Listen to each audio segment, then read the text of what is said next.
Blog Talk Radio.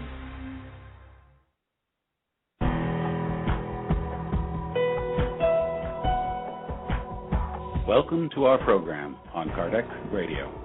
And now, here's our host, Dr. Vanessa Anceloni.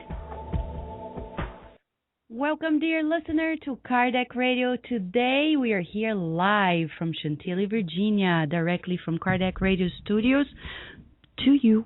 And we have a wonderful program and many good news as well.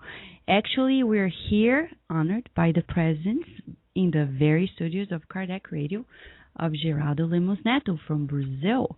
He is here to spend a weekend and sharing the much knowledge and the much experience he got with his experience with Chico Xavier. We have a lot to share with you because today we're going to talk about something that most likely all of you have done: travel. Travel throughout different countries, different cultures. Chico Xavier was so unique that when he was traveling to the United States, he didn't forget about sowing seeds of love. He was so insightful, so humble, that even when visiting the United States for the first and the second times, which were actually the only times in which he did it as an incarnated being, he opened new opportunities of dissemination of the Spiritist thought. He didn't do this in a proselytistic approach. On the contrary, it was quite friendly, and we have much to learn from that experience, especially for those who are living out of their own home countries, because the message we're going to discuss today are true lessons for our lives to immortality. And Allan Kardec himself, in the Spirit's book, when he talks about mediums, he says that mediums at the introduction are intermediaries between spirits and humans. Dear listener, you may be there thinking about, oh, maybe I am a medium or I am a medium. Well, how often do we really feel like being the bridge between the two worlds? Feeling that bridge, feeling that we are here to serve. Chico Xavier was always in the service mode, always, even when traveling.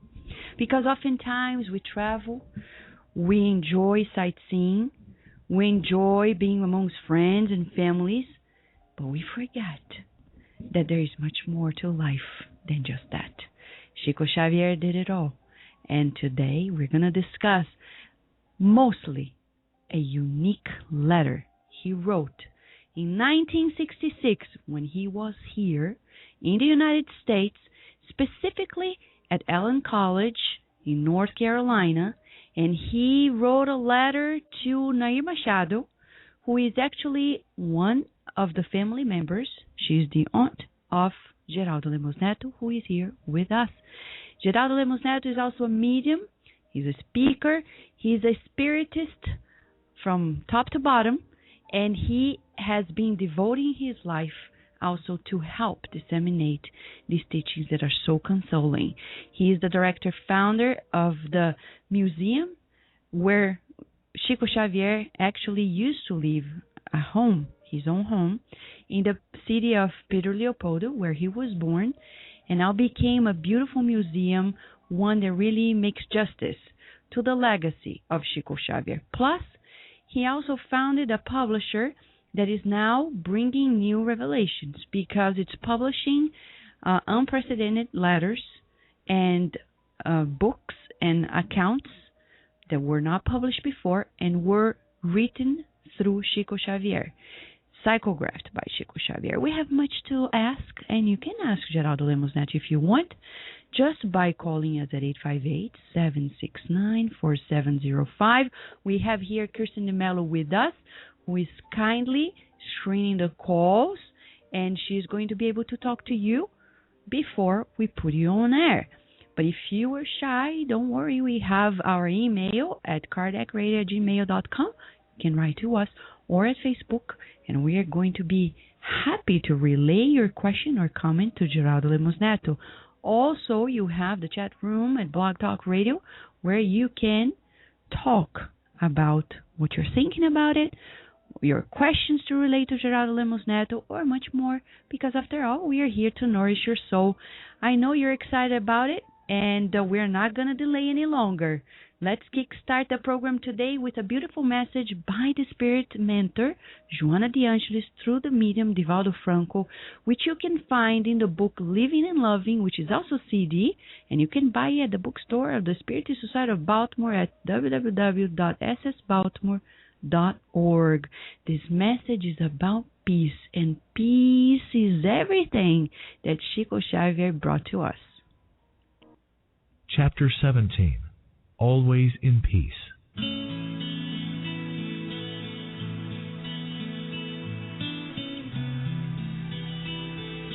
The violence that alarms mankind and bewilders the whole planet springs from the hidden aggressiveness within the hearts of people. It generates both instability and unhappiness. Any display of evil produces unexpected reactions that may lead to hopelessness and belligerence.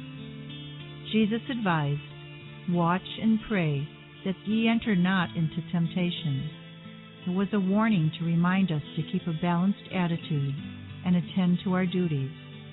Whatever the circumstances you might be struggling against, keep your peace. Be stern, but avoid rudeness. Enforce discipline, but avert violence. Promote education, but oppose aggressiveness. Whatever you do, do it peacefully. When mistreated or suffering, hold your peace at all costs so that you may keep your tranquility. Jesus was always calm, ineffable, and serene, regardless of circumstances around him. Real peace is rooted in absolute confidence in God. Remain undisturbed. Do all the good you can, and do not line up with those who complain, are violent, or unreasonable. Your peace reveals your life as much as the way you live affects the environment around you.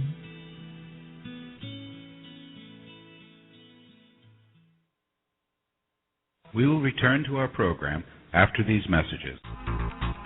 Available for purchase, the book, This Obsession, psychographed by the medium Francisco Cândido Xavier. In this book, the spirit André Luiz recruits new groups of workers of goodness whose intent is to aid in the readjustment of those no longer in the physical plane. Learn more by purchasing your copy at www.sgny.org. Kardec Radio, live, every Saturday at 11 a.m. Nourish your soul with Kardec Radio.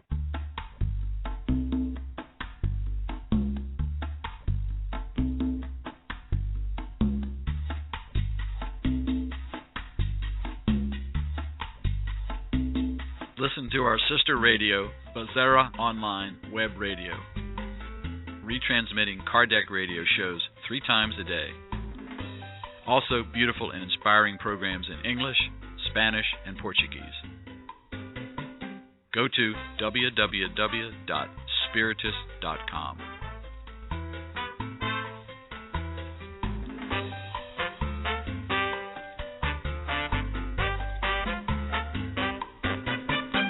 And now we return to our program. Dear listener, it's all about Chico Xavier's trips and his letter, written in 1966 to Nair Machado in Brazil. The letter was uniquely written in English. Chico Xavier himself, he didn't psychograph it, he wrote it himself. The contents are very revealing, and we have a lot to learn. As everything that happened in Chico Xavier's life, there's always a take-home message. And in this case, we tell you the truth. There are so many of them that it's going to take us the whole program today to break it down. And we need help because we don't know the ins and outs of everything that was happening at the time, but there's somebody who knows. Geraldo Lemos Neto, who is the nephew of Nair Machado, the very person who received Chico Xavier's letter. And he's right here and now at Kardec Radio Studios in Chantilly, Virginia, with us. Thank you so much, Geraldo, for being with us today. Thank you, Vanessa. It's a pleasure to be back here in Virginia and also to attend Kardec radio program. It's wonderful to have you here. It's just such a great feeling, and it's almost like a dream for us. And it's the feeling that also Chico Xavier and the whole legacy is with us. But Geraldo, you are Nair Machado's nephew. Great nephew, yeah. Yeah. And but can you tell the listener a little bit more of how you got acquainted with Chico, your family's relationship with them? Okay. My mother family is the Machado family from Pedro Leopoldo, Minas Gerais, Brazil, the very city where Chico Xavier was born, and they were very close to the Xavier family also. The house where Chico Xavier was born was a house communicated with the house of one of my great uncles, and all the Machado family, sorry. Oh, it's emotional, right? It's very moving. Wow. Yeah.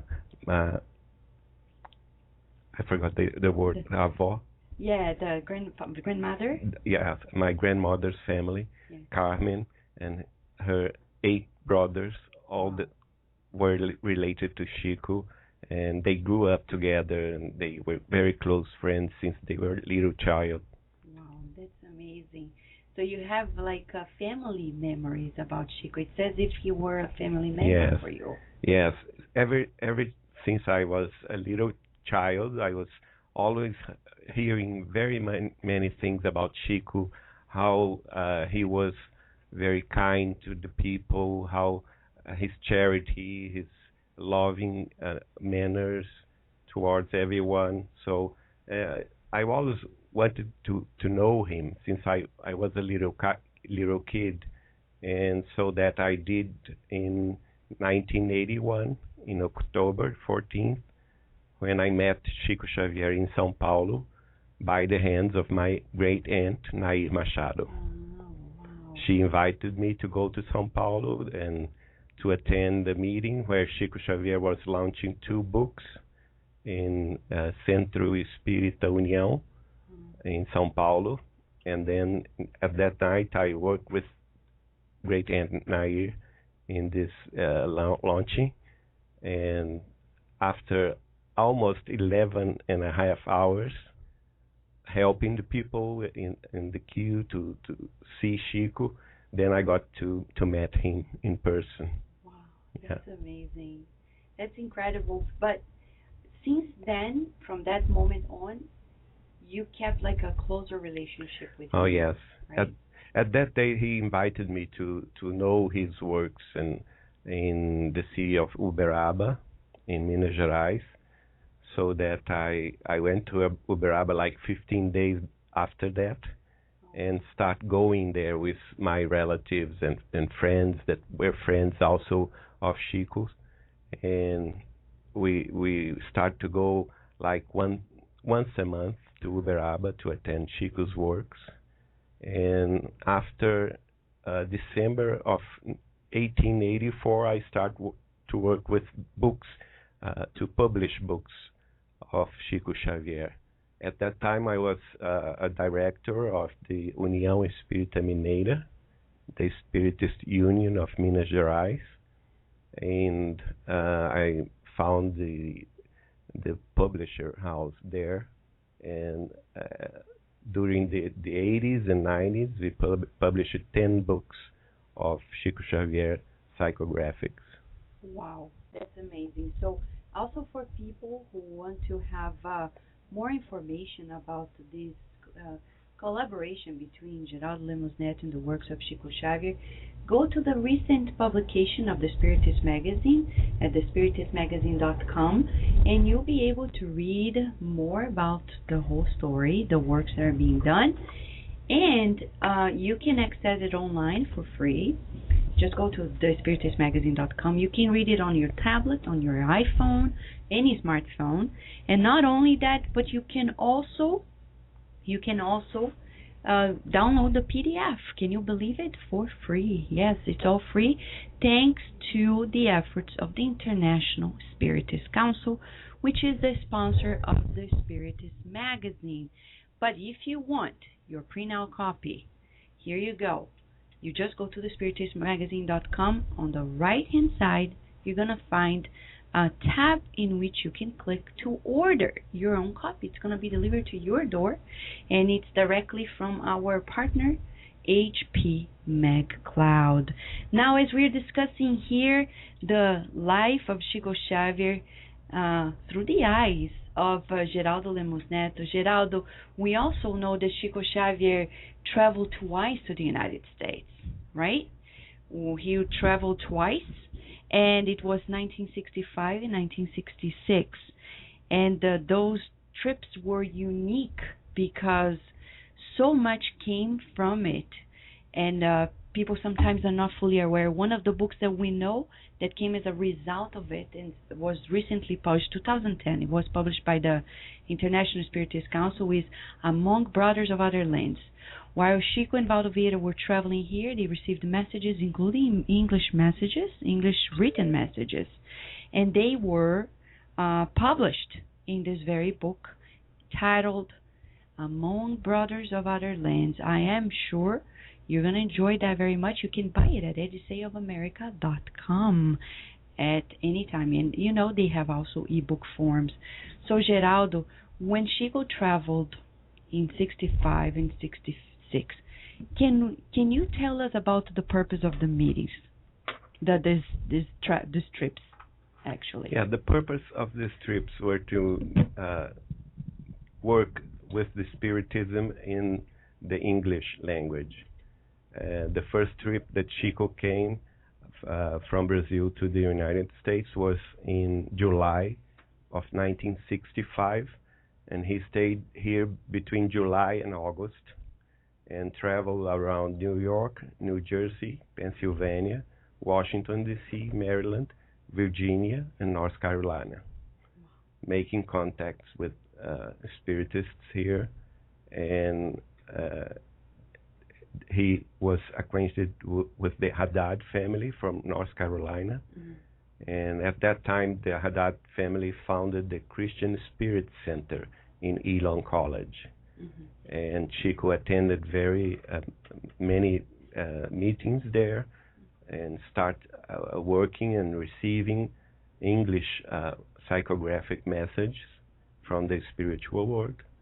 And so that was his main purpose. But Geraldo, so we're talking about today, it's so easy for people to come and go and travel, and oftentimes, even Spiritists, we travel, we sightsee, we enjoy good food, presence of friends, but it didn't seem that Chico Xavier was just doing that. He had another purpose for these trips to the United States. As everything else, he was inspired by Emmanuel. Oh, yes. He told me in the 80s that all the time Emmanuel was with him, inspiring him. And also we can read this on this letter that he wrote to my grand-aunt Nair in 14th of June of 1966, at the time of his second visit to the United States, that he was hearing the benefactors, spiritual benefactors, telling him that he must study and disseminate Spiritism at the English language. And that's something we're going to postpone the discussion. Okay. Sorry. Really, he was 56 at the time. Yeah. Right? And it's like in 1966, according to the medical records, somebody who was 56 was not like as young as they look like today. Like today, yes. So, and also the trips that time, yes. You know, were pretty much harder than it is today. It was not an easy time to come from Brazil. The airplane would stop many times to reach the United States. It was a very difficult trip, and He came back in May of 1966 and stayed for a longer time. And I'm sorry, he came back in April of 1966. And his second trip, his goal was to publish his first book in English, which is The Word of the Spirit, which was published in New York on May 17th of 1966. And this book, Chico Xavier and Valdo Vieira received by the psychographic mediumship wholly in English. So it was a very important thing to them to That's interesting to do. because this book was a compilation of messages that they received while in this trip. Yes. I believe while in the first trip in 1965, that they launched in 1966. Yeah. And they received it in English. They received it in English, yes. But Geraldo, we're saying they, and people may be asking, like, they who? They, Chico Xavier and Valdo Vieira. So who was which Valdo Vieira? At that time, Valdo Vieira was a fellow medium that accompanied Chico in Uberaba. When Chico Xavier moved from Pedro Leopoldo to Uberaba in 1959, he went to live with Valdo Vieira in Uberaba, and they founded in Uberaba the Comunhão Espírita Cristã, the first spiritist center in Uberaba that they found together. And at that time they worked together in Uberaba as mediums. As mediums. And then they came together for this, I would say, like missionary trip, because it has a very elevated purpose. Yes. But it's one of the questions we like to ask is, nowadays people enter this mode of, I hear many people say, oh, we need to tell people about spiritism, and I have to tell my family, and I have to tell my neighbors. But Chico Xavier was not like that, right? Proselytistic. No. He was never like that. Never. Chico Xavier was had friends from the Catholic Church, from the Jews, from people that didn't have any religion at all, and he was friend of those people. So he was never asking anyone which religion you have, or do you attend a spirit center or not. And Geraldo, just so we confirm, and he was never like proselytistic, like never. Trying to convince anyone. Anyone never, about it. Never, right? No. Even though he was a super powerful medium, we would say this way, he never imposed any thing. As he used to say to us, that he was there in Uberaba doing his work, and whoever comes to his door, or at the Comunhão Espírita Cristã, or after that at the Casa da Prece, Grupo Espírita da Prece, his second spirit center that he founded in Uberaba, whoever comes would well received and would have his friendship. Okay, and then when you say this, we think about Chico Xavier being so down to earth, so natural, so truly spiritual and spiritist, that when he was traveling throughout the United States, he made new friends. Because I recall a passage from Jesus, whom he loved very much, and to follow he didn't try, he did really follow the footsteps of Jesus, right? And Jesus recommended that we make new friends. So could you say that in those trips he really made new friends? Oh yes, Chico Xavier made a lot of friends. He was very loved by the people, and everyone that got to know him was attached to him in one way or another, because of his kind, his loving manners, and also he was very, very humble. He was never talking about himself or promoting himself. He was putting himself always in the last place. Oh, You wow. know, this was Chico. Mm. Always referring to Christ, to God as his or The source the of source, yeah, of everything. and So just to everything. give an idea to the public, he was born in 1910. In 1927, he started his studies in Spiritism. Yes, his first message was received on 8th of July of 1927. So he was 17 years old. So by the time he came to the United States in 66, he was already Chico Xavier. Oh yeah, he the was. one people Yes, knew. he had already published, let's see, around 70 books when wow. he came to the United States in 1965. So Wow. he was well-known medium and a very well-known person in Brazil, with a very extent, networks of friends and collaborators in Brazil, and I think he felt that was the time to travel, because before coming to the United States, he went to Europe. He visited many countries in Europe, and then he came here. And he told me that he liked very much the United States and felt a very close tie to the United States. Wow. In 1965, I'm sorry, and then came back to launch his first book in English, The Word of the Spirit, in 1966. Okay.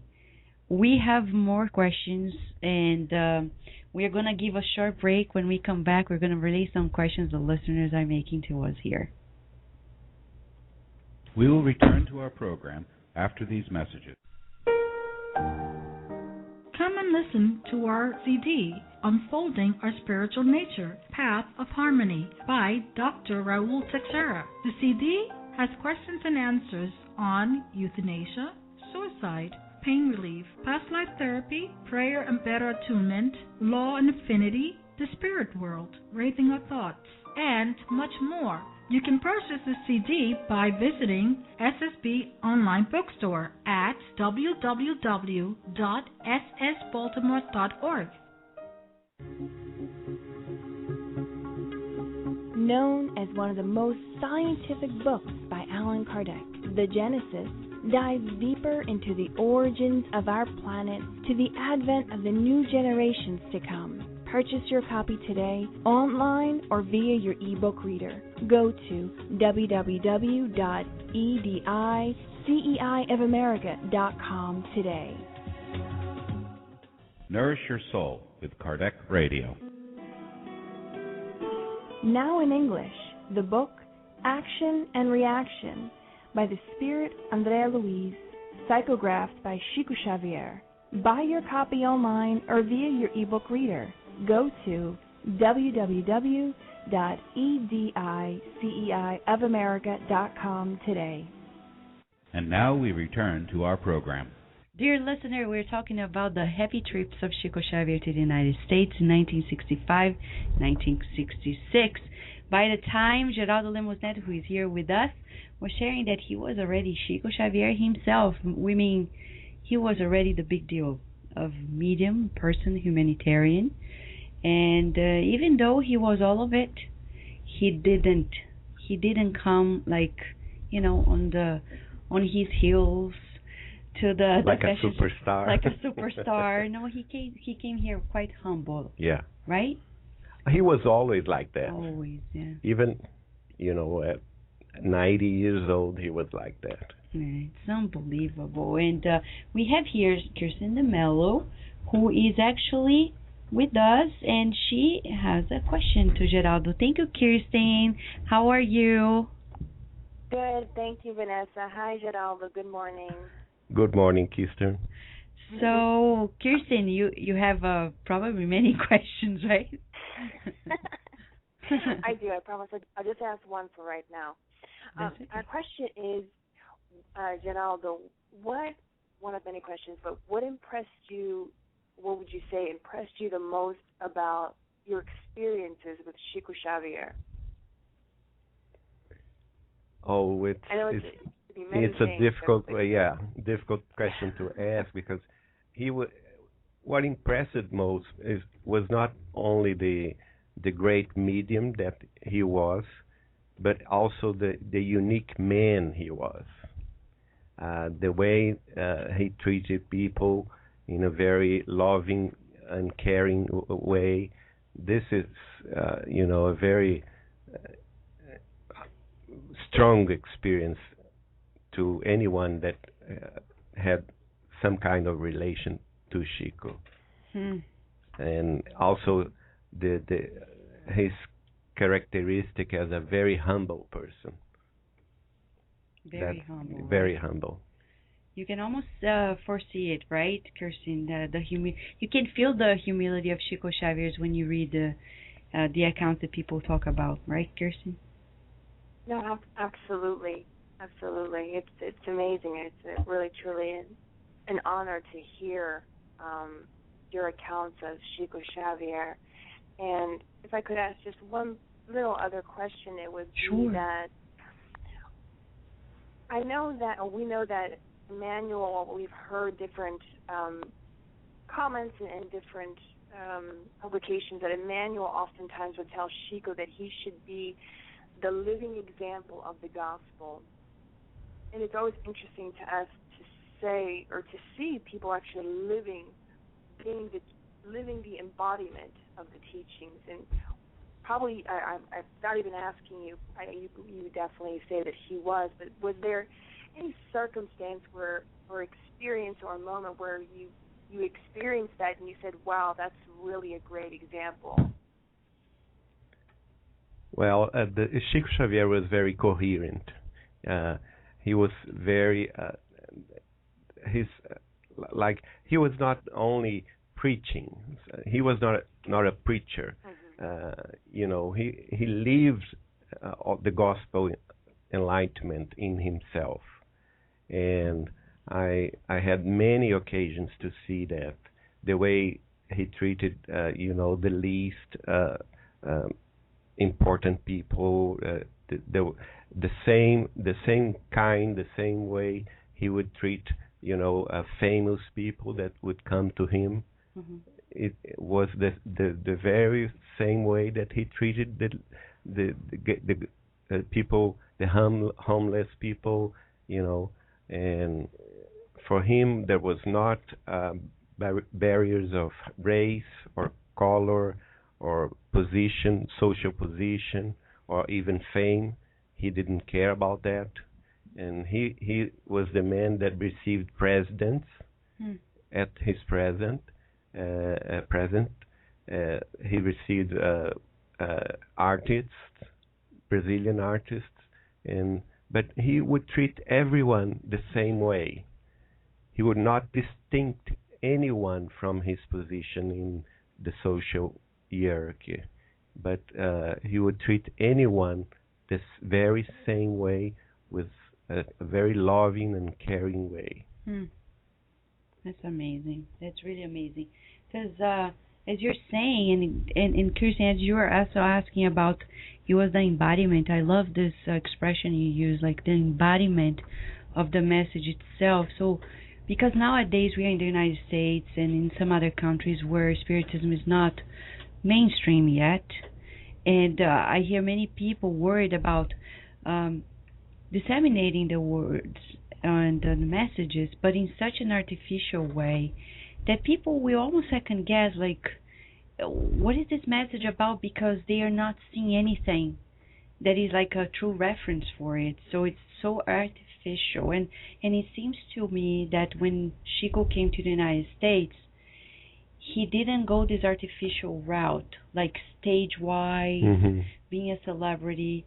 He really came through the natural pathway, almost like Jesus, right? Yeah. And there was one characteristic of Chico also. He was not the person who attended, congresses and big meetings of Spiritism. No, every trip that he was to go, he always looked for the Spiritist center of the city. There's mostly the most humble ones, or the most little ones. So he would go and share his mediumship with them. And around Minas Gerais state, he traveled a lot because he was, working at the Ministry of Agriculture, and would travel a lot with on behalf of Fazenda Modelo, where he worked. And every time he was traveling on professional purpose, he would at night look for a spirit center in that city and share his experience with them in a very humble way. And that's what you're doing now, Geraldo. No. And that's thank God we have you here now, because you're really following his footsteps. But the other thing that came to us when you mentioned about the importance he gave to spiritist centers, Chico Xavier, no matter how great he was as a medium, he never stopped working in a spiritist center and in a teamwork fashion. Yes. Right? Can you tell us more about it? Yeah. In Pedro Leopoldo, he founded in 1927 the Centro Espírita Luiz Gonzaga, and then also he founded the Grupo Espírita Meimei, and also inspired my grand aunt Zeca Machado to found the Grupo Espírita Sheila, so 3 spirit centers in Pedro Leopoldo, and he attended the meetings there, the public meetings, as a medium, as a psychographic medium, and also as a psychophonic medium in special sessions. And after he went to Uberaba, he found there 2 centers, the Comunhão Espírita Cristã in 1959, and in the 70s, the Grupo Espírita da Prece. And he would have, like, the time when I got to know him in 1981, he would attend the people twice a week, every Friday and Saturday, at the Grupo Espírita da Prece, where he psychographic like 10 to 12 spiritual messages from relatives to their loved ones on earth.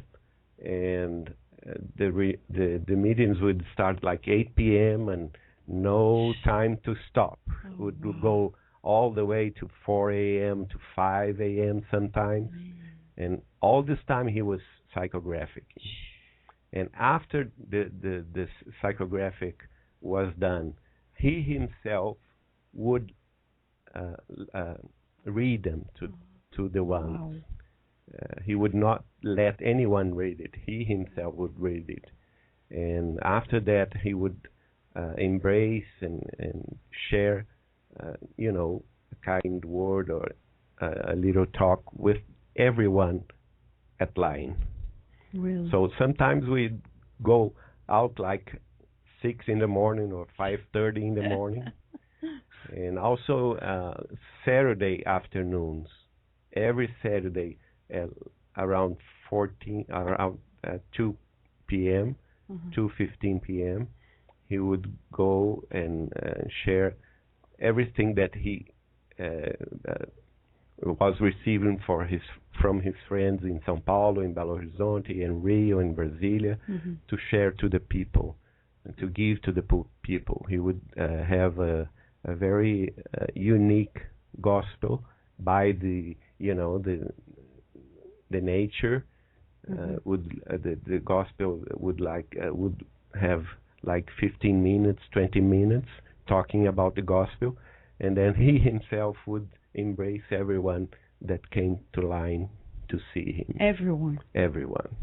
And he would not go home after the last one. Oh my gosh. Yeah.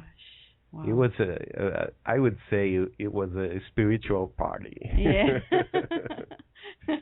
We can feel it. Kirsten, you have other questions? I do. Thinking about Chico Xavier, oftentimes, Geraldo and Vanessa, the image that comes to our mind is those long lines that you talk about, and we've seen pictures and about all these vast amount of people that used to go and see him, hundreds of thousands. And what comes to our mind is one of the famous books that Chico Xavier psychographed that was by Emmanuel called Boa Nova, or The Good News. And there's a very interesting chapter in that book, probably would be translated to something called The Disciples, in which Emmanuel gives this account of Jesus, and Jesus is talking to the disciples, and he tells the disciples not to be preoccupied with, Umberto comes, yes, who psychographed the book, where Jesus says not to be preoccupied with the amount of people that the disciples are, basically trying to bring this knowledge to, but rather be more preoccupied with the hearts and minds of people, to go and implant this idea of the gospel in their hearts. Geraldo, would you say that Chico also lived that way? Because I know that, at least for us here in the U.S., sometimes in the Spiritist movement, we oftentimes in our own centers get very worried about the amount of people that are coming, and sometimes it can be discouraging. Would you say that this message that Christ brought through the mediumistic hands of Chico Xavier, that Chico also lived that he wasn't preoccupied with the hundreds of thousands of people that he had to always have, but rather he just was more preoccupied about living this gospel and implanting it also in the hearts of people?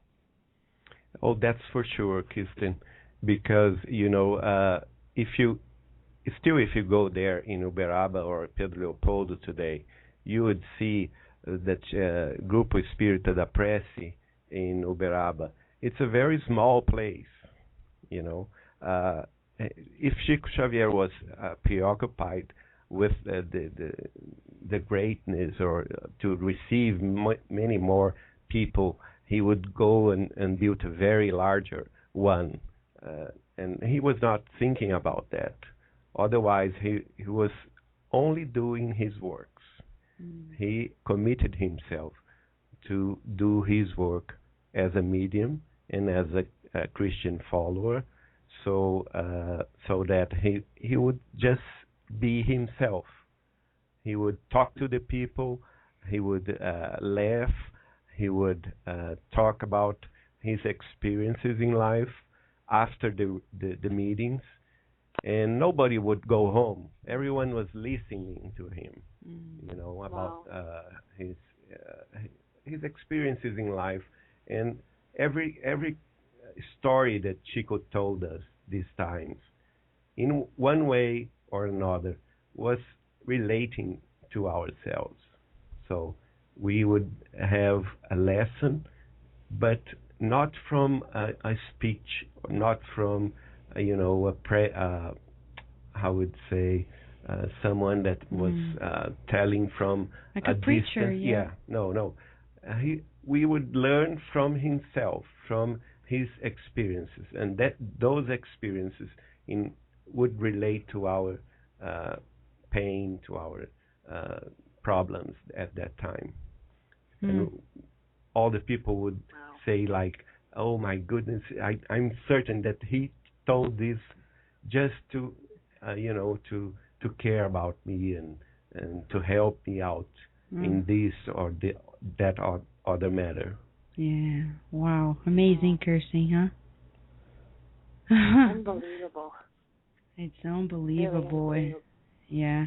But Kirsten, Geraldo, it's interesting that we're talking about these things because it seems that everything was like a rosy pathway. He was floating in the air, no problems, but actually he experienced a lot of challenges, right, A lot of Geraldo? challenges, a lot of problems himself, in his family, problems with his health. He was always having trouble with something. He had a very bad eye. He had a very problems with his heart also. Oh, wow. Problem with his, he had also What? pneumonia. Oh, wow. He was always having problems. But one thing that is very characteristic about Chico is his joy of being alive. He was a very happy one, you know. He was always laughing and very happy to be here, very happy to have friends, very happy to work by the Spiritism, very happy to follow Christ and His gospel. And this is the most impressive thing that He gave to us, to everyone that got to know Him. Be happy about life. Be happy about yourself. No matter what you can do, you can make a difference. You can be in one work or another that give the world a better place to others. You know, you can relate yourself being in a productive way to better the world. And it's interesting you're saying this, Geraldo, because nowadays, especially in the United States, there is this stigma that if you are the medium, you have so much protection. You're like privileged in such a way that financially, health-wise, socially, you're in a step that is like almost untouchable, and nothing's going to happen to you. And this is such a mistaken idea, because Spiritism says that it's the opposite. It's the opposite, yes. We have to remember Christ, right? Yes. What kind of privilege Christ had? He was persecuted. He was put to death. He was left alone, right? So Chico would tell us, if we are to follow Christ, we have to mirror his examples and not to expect nothing special.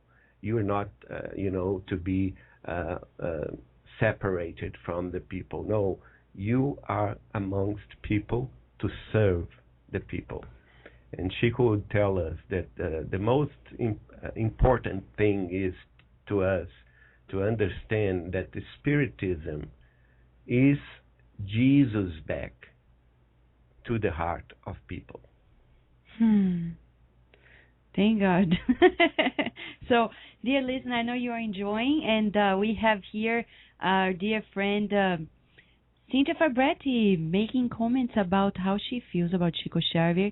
She says, I always thought Chico Xavier was the best example, the role model for the mediums everywhere. His humbleness and continuous work with suffering spirits, not just the medium for the enlightened spirits, etc.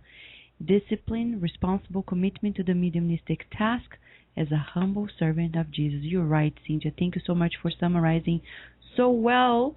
And we have here with us Daniel Santos. He actually has a question as well as our friend Debbie Karen from Connecticut. But we're going to give a short break. When we come back, dear listener, these questions, much more. Also, a specific passage that Chico Xavier experienced when he was traveling in the United States in 1966. We can't help it but to share with you that sometimes these missionaries really go through tough times. We will return to our program after these messages.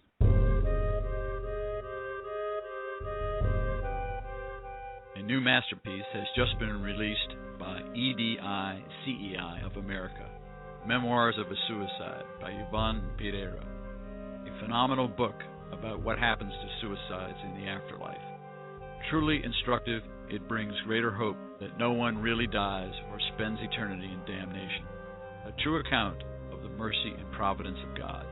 Buy your copy today at www.ediceiofamerica.com.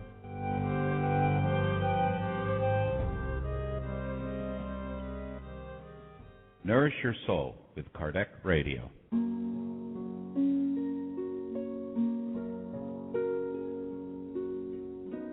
Are you seeking a way to tap into more spiritual you? try meditation. As the spirit Joanna DeAngelis says, meditation becomes an effective way to discipline the will. In the meditative state, you calm down your emotions and clarify your discernment, harmonizing your feelings. Take a listen to a clip from the CD entitled Health by Divaldo Franco and Joanna DeAngelis. So say this: I am life, and a triumphant life. Say it again, and once again. Say, I am happiness in life. Repeat it. I am fulfilled, and so I shall remain. Look at yourself. You are irradiating His light. Again, look at yourself. You are irradiating His light. Breathe it. Hold it. Breathe out. Say to yourself, nothing of a disturbing nature deserves my attention.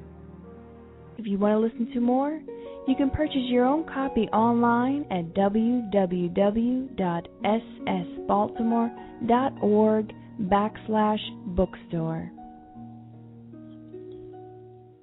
And now we return to our program.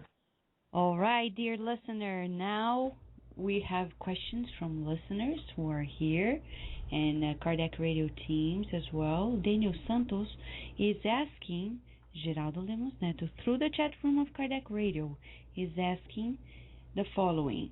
Geraldo, did you have any experience with Chico where he was very upset with someone or something? If yes, could you share it with us, please?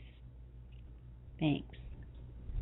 Well, I'm not sharing the specifics of it, but I experienced Chico when he was not happy with some situations, and I would say that every attack or every thing that anyone told or wrote about Chico Xavier himself, he would not care about.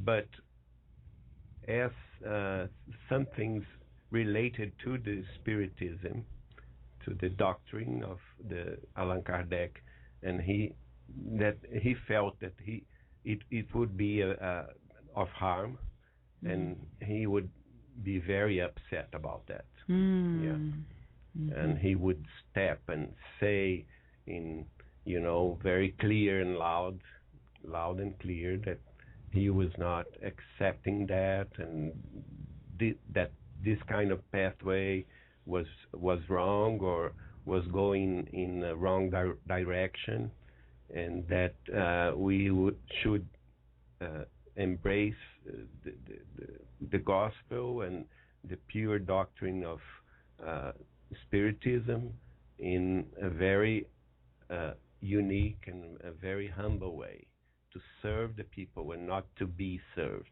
by the people. All right. But when you say this, Geraldo, it doesn't mean that Chico Xavier was like, let's say, a policeman trying to... he was only responding to what people came to him, right? Yes. He was not like writing messages telling people do this or do that.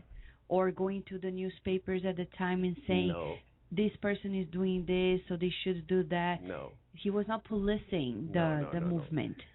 He always respected the free will of everyone, and would not interfere in anything about this. But when he felt that the Spiritism was in danger, he would step up and say loud and clear about that. But there is a curious question, as Daniel was asking this. Also, another thing came to mind, like Chico Xavier was the most influential person in Spiritism, and still is, though he is discarnated. Yeah. But at the time, as an incarnate, he was so influential. Wasn't he ever invited to take like special positions, like even as the president of the Brazilian Federation or as director of organizations, etc.? Was he ever invited to step up to those positions? No, I don't think so. But he himself never got involved in the Spiritist movement. I think he tried to show us that his commitment was to mediumship in a consoling and enlightenment way, and he would stick with this path. Okay, so he was really following Jesus' steps. And there's one thing that I can tell you that is very funny, and in one way, because one time he told me at his home in Uberaba that because Chico Xavier would receive, donations for the poor, and at that time he would have many families that he would sustain, giving food and medicine and shelter and everything. And some of his friends that were wealthy would give him money to sustain those families, and he would keep his money and give it away.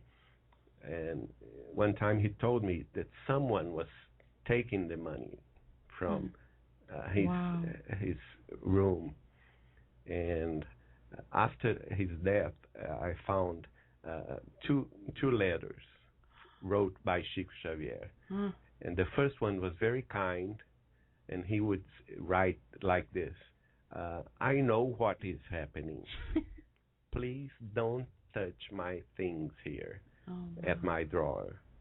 I know what is happening, and I want to keep my mind in peace. So please respect it.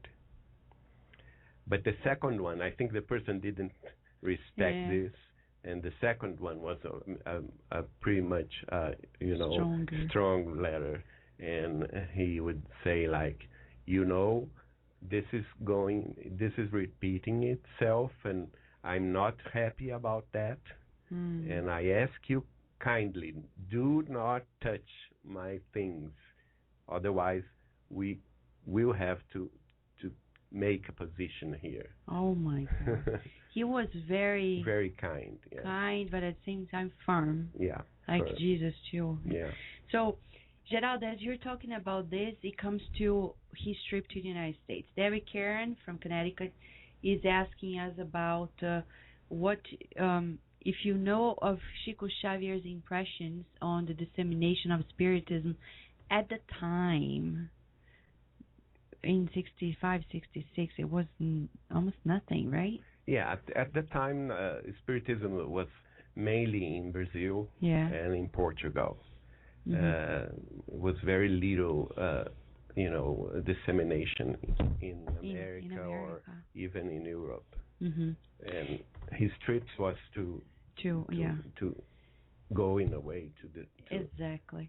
And it's interesting you're saying this, because we also asked Divaldo Franco, who came to the United States almost like a few years later, and asked like who was here, because the Haddad family was a Hispanic descendant. They were Latin descendant, and they were not Brazilians. And asking Divaldo Franco, he said, and you can read in the Spiritist magazine on the missionary trips of Divaldo Franco, and he says the ones who were here at Chico Xavier's time, at Divaldo Franco's time, when they came first time, were mostly, not solely, but mostly the ones who were doing the works were non-Brazilians, were Spanish-speaking friends, and actually, amazing enough, at the time, Cuban Spiritists, because the Cuban movement was very strong at the time, before Fidel Castro and before the embargo and everything else. They actually were the ones who disseminated Spiritism to the people in Puerto Rico, and then in South Florida, and then in New York, and then in North Carolina with the Haddad family. So it was all Hispanic and almost like English speaking too, which is quite fascinating. Last week we were at a major meeting that had almost like 1,000 people, organized by the Puerto Rican Spiritist movement. They had their international meeting in the continent of the United States, Massachusetts, and they are, I think, the strongest part of the Spiritist movement in the United States, and very organized. It was an amazing meeting.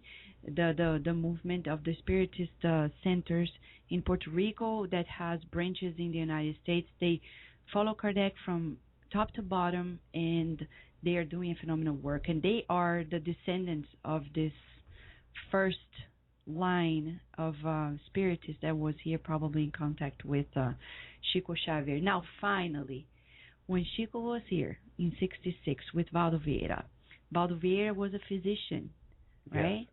Yeah. And a medium as well. Quite a good combination. Chico and Valdo Vieira writing many great books.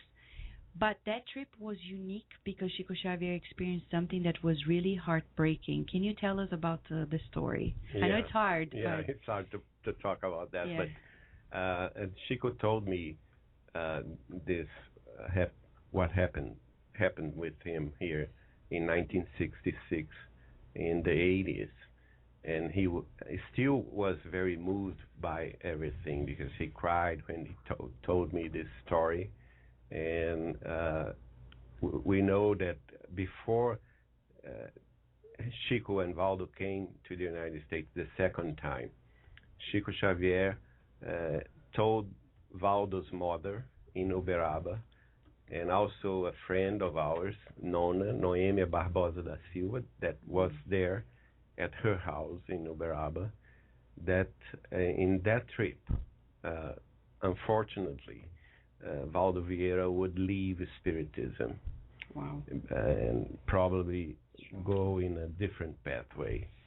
And I know that Valdo Vieira's mother was very upset about this prediction, and Chico told her that when they come back from the United States, probably he would not devoted himself, Valdo, to the Spiritism anymore. And so that happened. And Chico told me that when they were traveling at the on the plane to the United States, that Emmanuel told him what was going to happen, and that Chico should advise Valdo that he would not go to Japan. And Chico told that he talked to Valdo on the plane for 3 times, and Valdo didn't believe him or didn't take note what Emmanuel said. And after they launched the book, The Word of the Spirit, in May 1966 in New York, and came to North Carolina, Valdo was invited to go to Japan by a Russian woman, and for enlightenment of his physician work at plastic surgery. And Chico advised him not to go, because if he went, he would probably leave Spiritism. And Valdo at first thought it was nonsense, that Chico was just having some presage, not good presage. But the fact of the matter is that Valdo went to Japan and left Chico alone in New York City. Wow. And he had just the money to pay his hotel with 1 meal a day. And he was expecting Valdo back from Japan, but Valdo never showed up. Never showed up. Yeah. And after 30 days in the hotel in New York City, the manager called Chico and asked him that he would have to pay, to give more money to stay at the hotel, otherwise he would have to leave. And Chico would not have any friends in New York City. He would not have any dollars on his pockets. He could never do anything. He would be homeless in New York City. At that day, he was very, very sad, and start walking through Fifth Avenue in New York City. And then he saw a very big limousine, a white limousine, and a very distinct lady came out of the limousine and started talking to Chico, and in a different accent. She was from Ireland, so that she would speak in a different accent, and Chico told her, "Please speak slowly so I can understand you."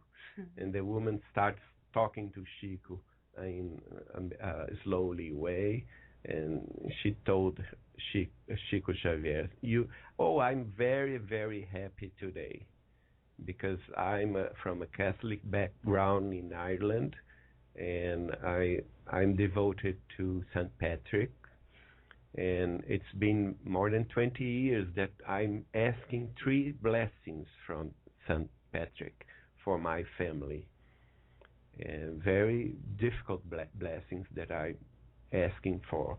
It's been almost 20 years, and today it was a very bright day, a very sunny day in summertime in New York City, and she was very happy and told Chico, "Today I got the 3 blessings at the same time," and so that I'm very, very happy, and I have to give back what I prayed for, what I promised to do. And what I promised to do is to give shelter, food, and money to the first homeless I would see at the streets. Poor Chico. And Chico was so happy that he was very happy about this, and told the woman, "Oh yes, I'm the one, I'm the homeless one." And the woman took Chico, asked Chico if he was hungry. He was hungry, and she invited him to the limousine and took him to a very fancy restaurant in New York City.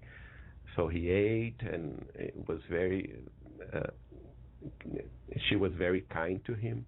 And after that, she asked Chico where he was leaving, and then went to the hotel.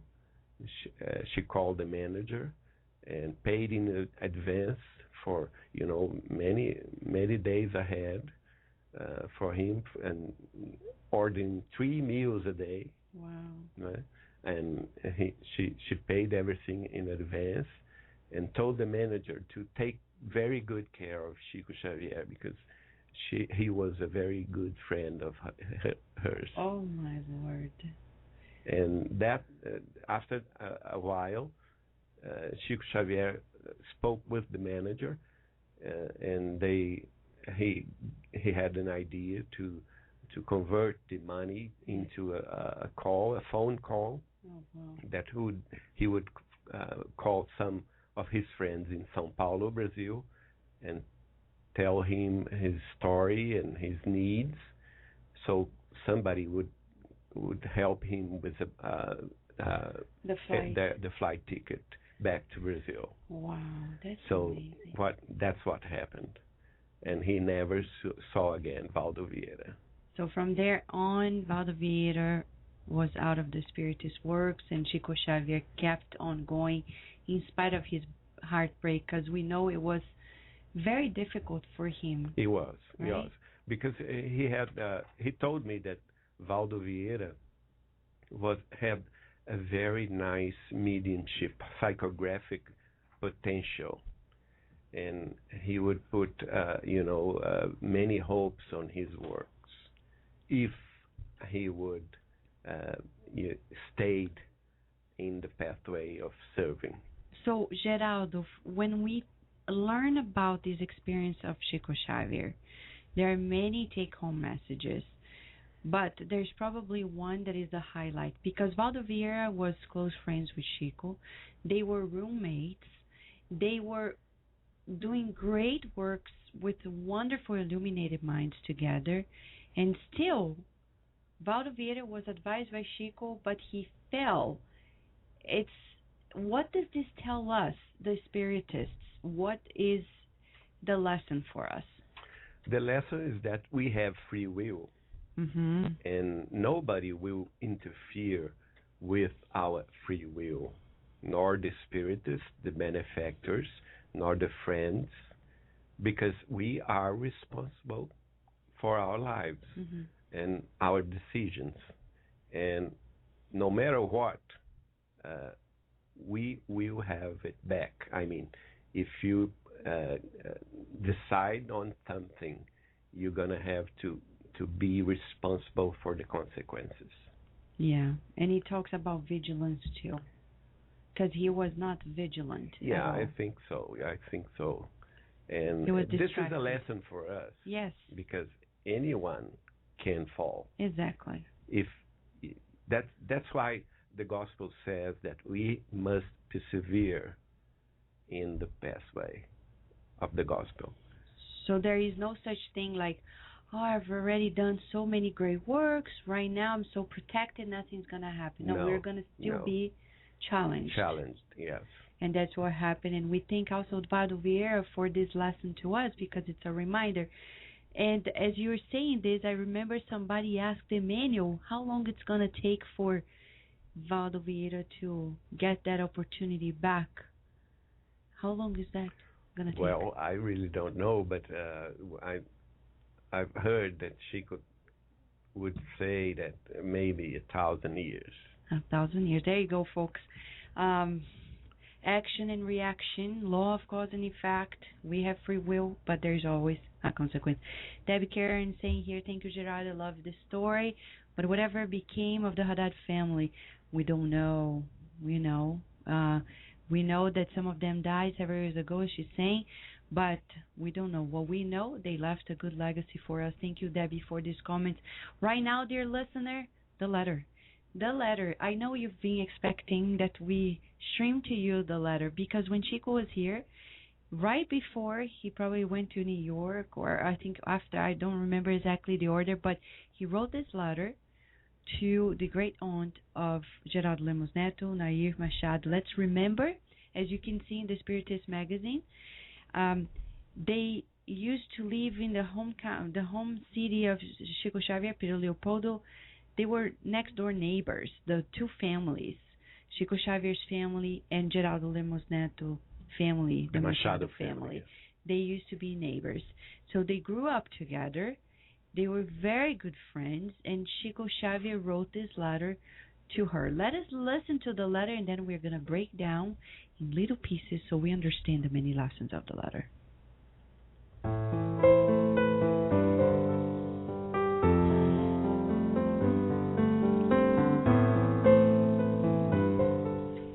Elon College, June 14th, 1966. Dear Nair, for many days I have intended to send you and Dr. Silvio some news from us. Time went by and I could not do it. I apologize, but today I want to tell you things here are good. Praise God. I believe you know through our friends there that the book of our benefactors, The World of the Spirit, was issued in New York last May 17th. You can imagine how excited I was when I saw it in my hands. I did not at any time feel alone when it happened, and I had you all present also, our beloved Brazilian brothers in spirit with me. Be assured that with the eyes of my soul I saw myself a heart with thousands of others' hearts in our Brazil, receiving the books with all the gratitude and joy before Jesus our Lord. Then, Nair, immediately I went back to Pedro Leopold with my memory. New York was beautiful and busy around me, but I still saw again our home of the past days, our families together, the green trees around our small city, the narrow river, and the bridge always cooled by the cataract, and above all, our childhood. I saw again you with our dear Joel, your brother, and when we were going to school each morning. I remembered your kind hands when you gave me your snack in order to see me more pleased in my lessons. I was reminded of our unforgettable Zeca, our Adelia, Pazinga, Jaime, Carmen, and Walter. Believe it, I cried very much with a thankfulness and happiness in my sweet remembrance. My tears looked like a soft spring watching my soul.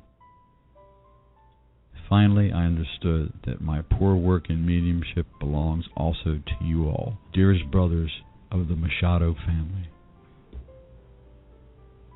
When I finished our task in New York, I came to North Carolina, where I am with our swell folks, the Haddad family, in Elon College. They are blessed benefactors. I don't know how to thank God because I am so happy here. I am working spiritually every day, and I continue studying English very hard. Now our spiritual friends are teaching me with my teachers in the home something about translation, because they wish me to develop it for the propagation of our principles in English, and I'm going to do my best efforts for the fulfillment of these new duties.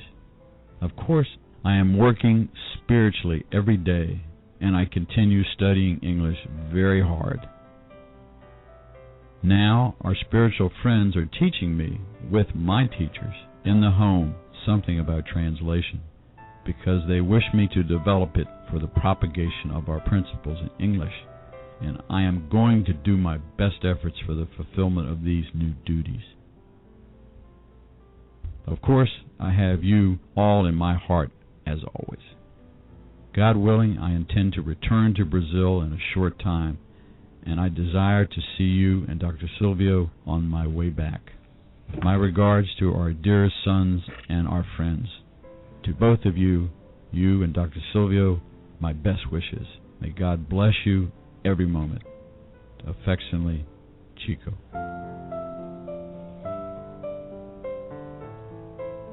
Don't cry, people. What a loving letter. I think nowadays we're so caught up into the business of life that we forget about this cherishing our friendships, even through emails. Sometimes we're so short. Chico was so busy, but still he had the time to write to his closest friends. Yeah. How was it, Geraldo? This was, a task that he went every day of his life. Chico Xavier would love to write letters to his friends. I myself attended a very much this kind of work, because every Sunday at his home in Uberaba, he would write letters and send messages by his own hands to his fellow friends.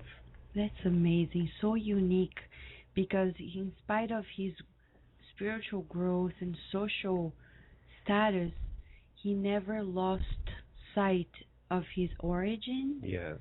And acknowledging the people whom he grew up with, right? He's very attached with the feelings, the sentiment towards his friends, his fellow friends from Pedro Leopoldo, or even Uberaba, São Paulo, everywhere. Oh, wow. That's amazing. What's amazing about this letter? Because Chico wrote this letter in English. Yeah, okay. Almost, perfect English in 1966. And my great aunt, Nair, received it in São Paulo, where she lived. And my great aunt was born in 1914, and she would not speak English. Ay, ay, ay. So why do you think? That's very unique. Interesting and unique. And she told me that when she got the letter, that she saw, the Chico Xavier's handwriting. Right, yeah. She was so happy to get a letter from him. And when she opened the letter and saw it in English, she, was kind of sad, but she started to read the letter, and she told me that she could not understand all the saying of Chico, but she could feel what Chico sent to her. Wow, that's amazing. But why do you think he wrote to her in English? Was it like something visionary for the future? Nowadays, I think so. I think so. I think that Chico would make a statement about the propagation of the doctrine, the Spiritist doctrine, in English language. Oh, thanks, Chico Xavier. Yeah, and I believe that he was addressing the future. Oh wow! Yes. Because one time he told us that in the 50s, where he was living in Pedro Leopoldo, he received a visit from two guys from New York City, and those two guys were very amazed about the André Luiz books and wanted to translate it into English. And they were there to ask him permission, and he gave the permission to those guys. And Chico Xavier never heard about them. But he learned after that at that time, the people in Rio de Janeiro, in Federação Espírita Brasileira, would not allow them to translate into English. And Chico was very sad about that, because from that time he was expecting the works of André Luiz to be translated into English. So we can tell there is certainly at least 50 years of delay. Delay, yes. There is delay. There is delay. But the good thing is that today the Brazilian Spiritist Federation, with its new administration, is certainly the main advocate for the Spiritist cause. They are sponsoring the translations of all these books through the publisher Edisei and Edisei of America, and the translations are beautiful. So they are trying to catch up. Nowadays we have those books, now, right? The Emmanuel's novels and André Luiz books until the... Yeah, it's a shame, but right now we are here in this moment, and Daniel is also asking a question.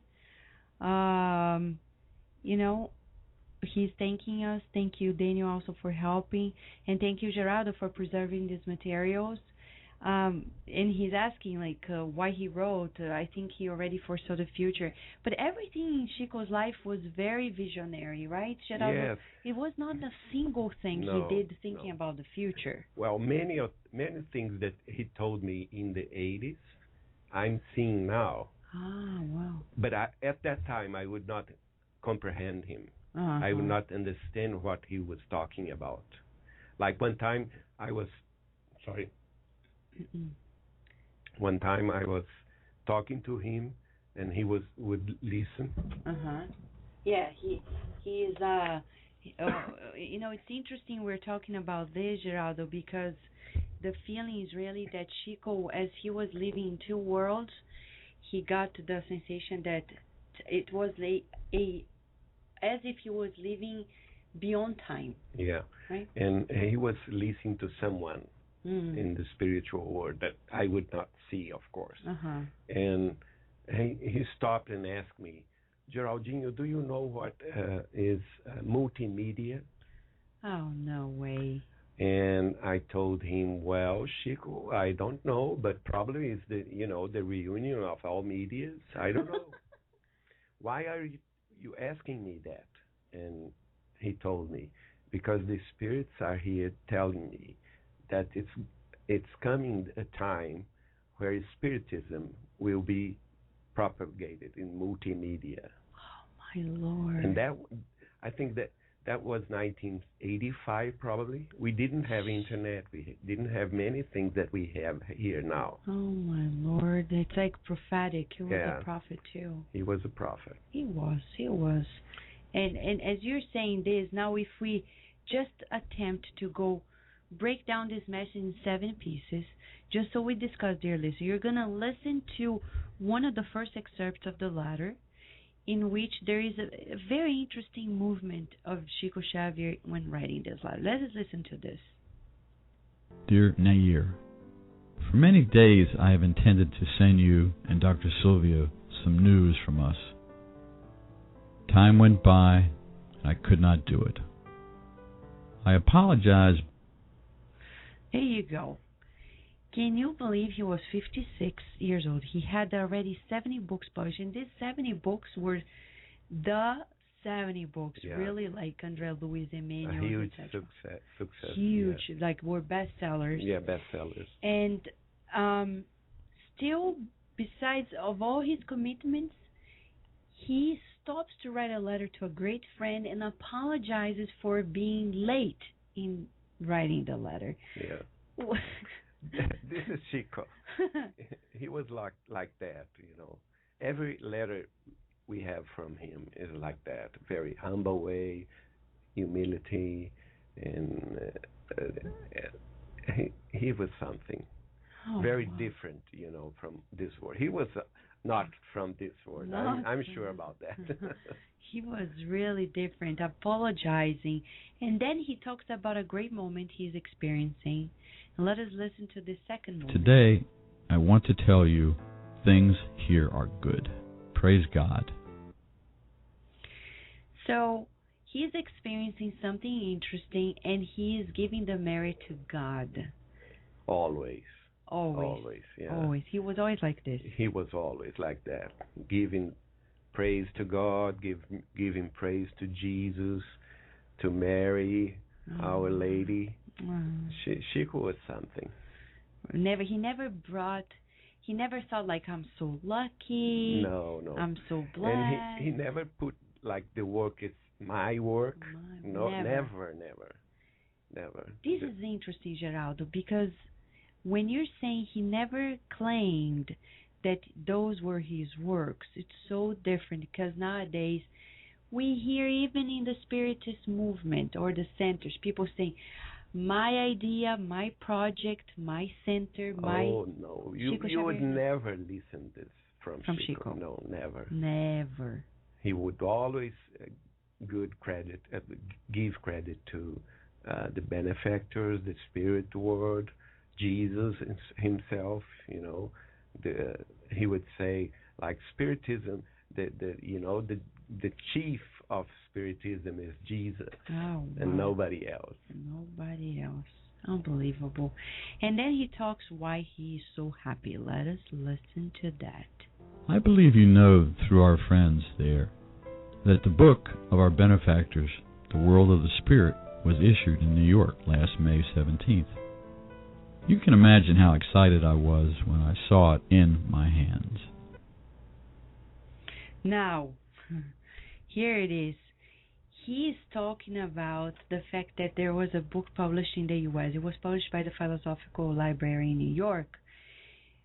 The cute part of it, we would say it's cute, he's sharing how happy he was. So he was humble, but at the same time, he was human too. He was human, and he was happy with every book he published. And he would tell us that every book he felt like a son or a daughter. That he would not have sons and daughters in this life, but he, in the other hand, has many books, and he felt like they're his, sons and daughters.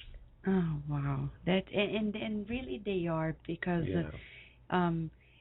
today we are almost like grandchildren because these sons and daughters are giving life to us, to others, and really changing, transforming how many people around the world are leading a different life after they have read that book. And in the Spiritist magazine, Geraldo, we want to remind the listener, in the editorial, the mentors asked us to quote some passages from the book Illuminuras that you published through your publisher. Actually, Emmanuel wrote through Chico, and there he talks about one of the book by André Luiz, Libertação, that is probably coming up by Edicei, Liberation or something, in which he says this book is going to prevent people from going into obsession and madness. Yes.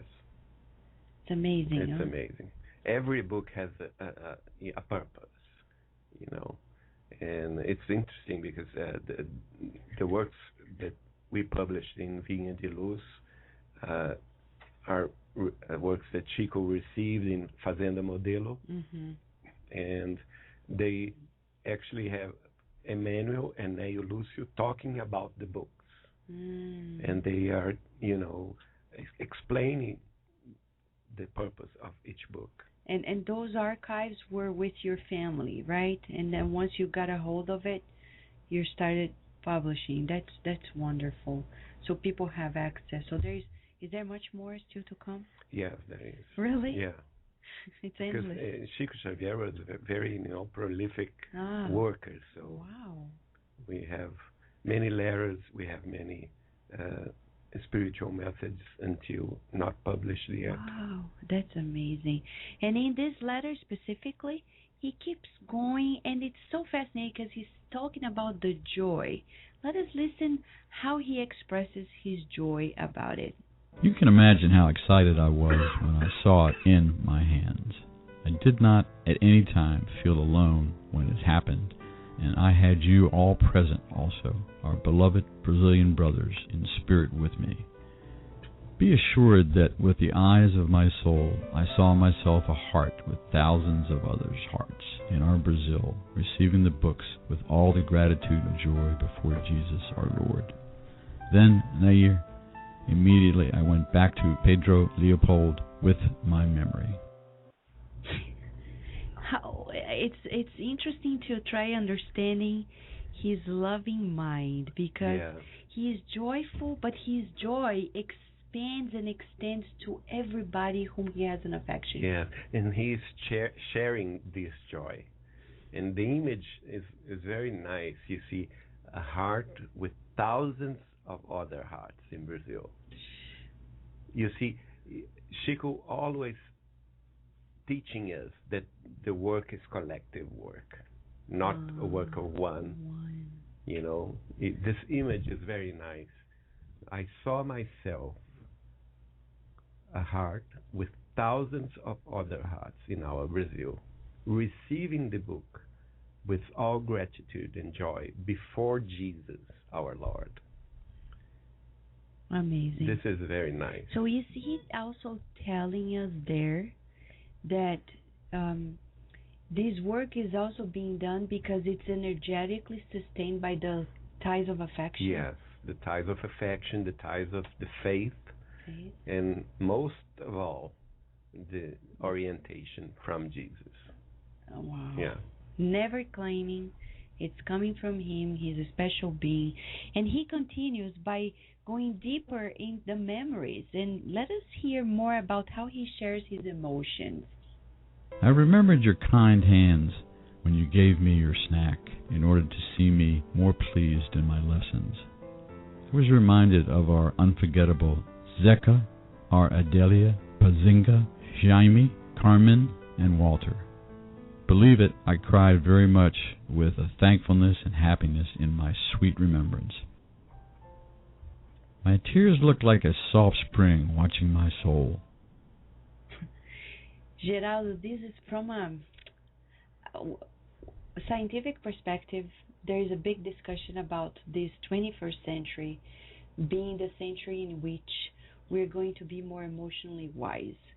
We are marching towards it. We conquered a lot about the intellect in the 20th century, and now we're marching toward the 21st century. And we can tell by the way Chico Xavier expresses his emotions so easily without shame, being a man as well. Let's recall, he, as a man, and especially in Brazil, which has a big taboo and had at the time, he was so easy with his emotions. He could easily recognize. And briefly, we want to mention this. The definition of emotional intelligence encompasses the fact that people need to acknowledge their emotions, and people's emotions, know how to discriminate them, and know how to act and say things according to what they perceive. And Chico Xavier, we could tell he's a man of the future because he was already dealing with his emotions with so much ease. He's connected with himself, with his soul, heart and mind together. That's Chico. He would never be afraid or be ashamed to show emotions. Oh, wow. This is very, very nice.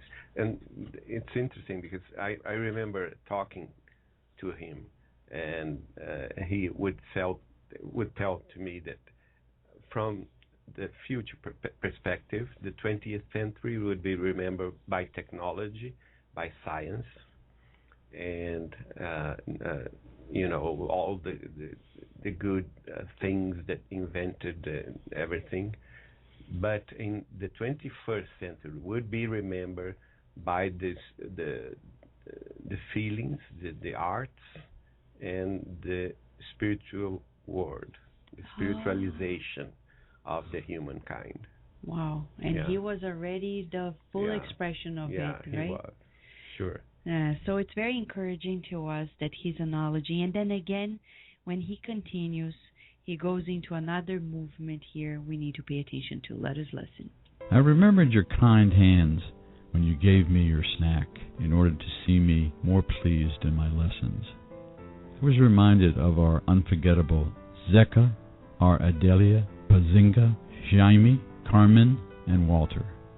Believe it, I cried very much with a thankfulness and happiness in my sweet remembrance. My tears looked like a soft spring watching my soul. So here is his humility and his acknowledgement. Though he's doing the work, he's bringing everybody as if he is never alone, and he's expressing this because sometimes people know but they don't express. Yeah. So he's good at expressing his feelings and acknowledging and being so humble. Yeah. And remember all the Machado family, my grandmother Carmen and her sisters and brothers. The uncle. Yeah. And one time he told me that Zeca Machado, at that time Zeca Machado was at the spiritual world. He passed away in 1964. And he told me that when he was alone in New York City, hoping for someone to help him and Tuvaldo to come back from Japan, and at night he would see my great uncle Zeca Machado came with his violin or his accordion, and he with other fellow friends from Pedro Leopoldo would come and sing and play music to Chico, to amuse Chico during his lonely stay. Wow, that's amazing. Yeah. And here we have Cynthia Fabretti sharing that being happy for our work done is not being proud.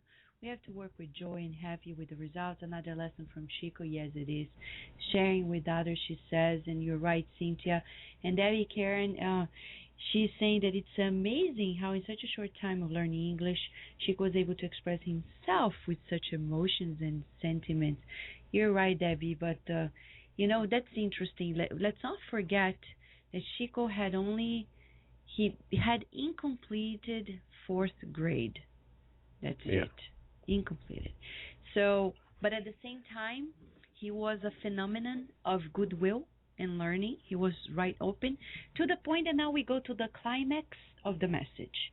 We're going to listen now, and we'd like Geraldo to help us break down probably for us in the United States, in England, in Canada, in English-speaking countries, but also spiritists who are in other lands. A major lesson not to forget. I don't know how to thank God because I am so happy here. I am working spiritually every day, and I continue studying English very hard. Now our spiritual friends are teaching me with my teachers in the home something about translation because they wish me to develop it for the propagation of our principles in English, and I'm going to do my best efforts for the fulfillment of these new duties. Okay, now breathe in, everybody, because this is really a ride, the ride of the decade, let's say this way.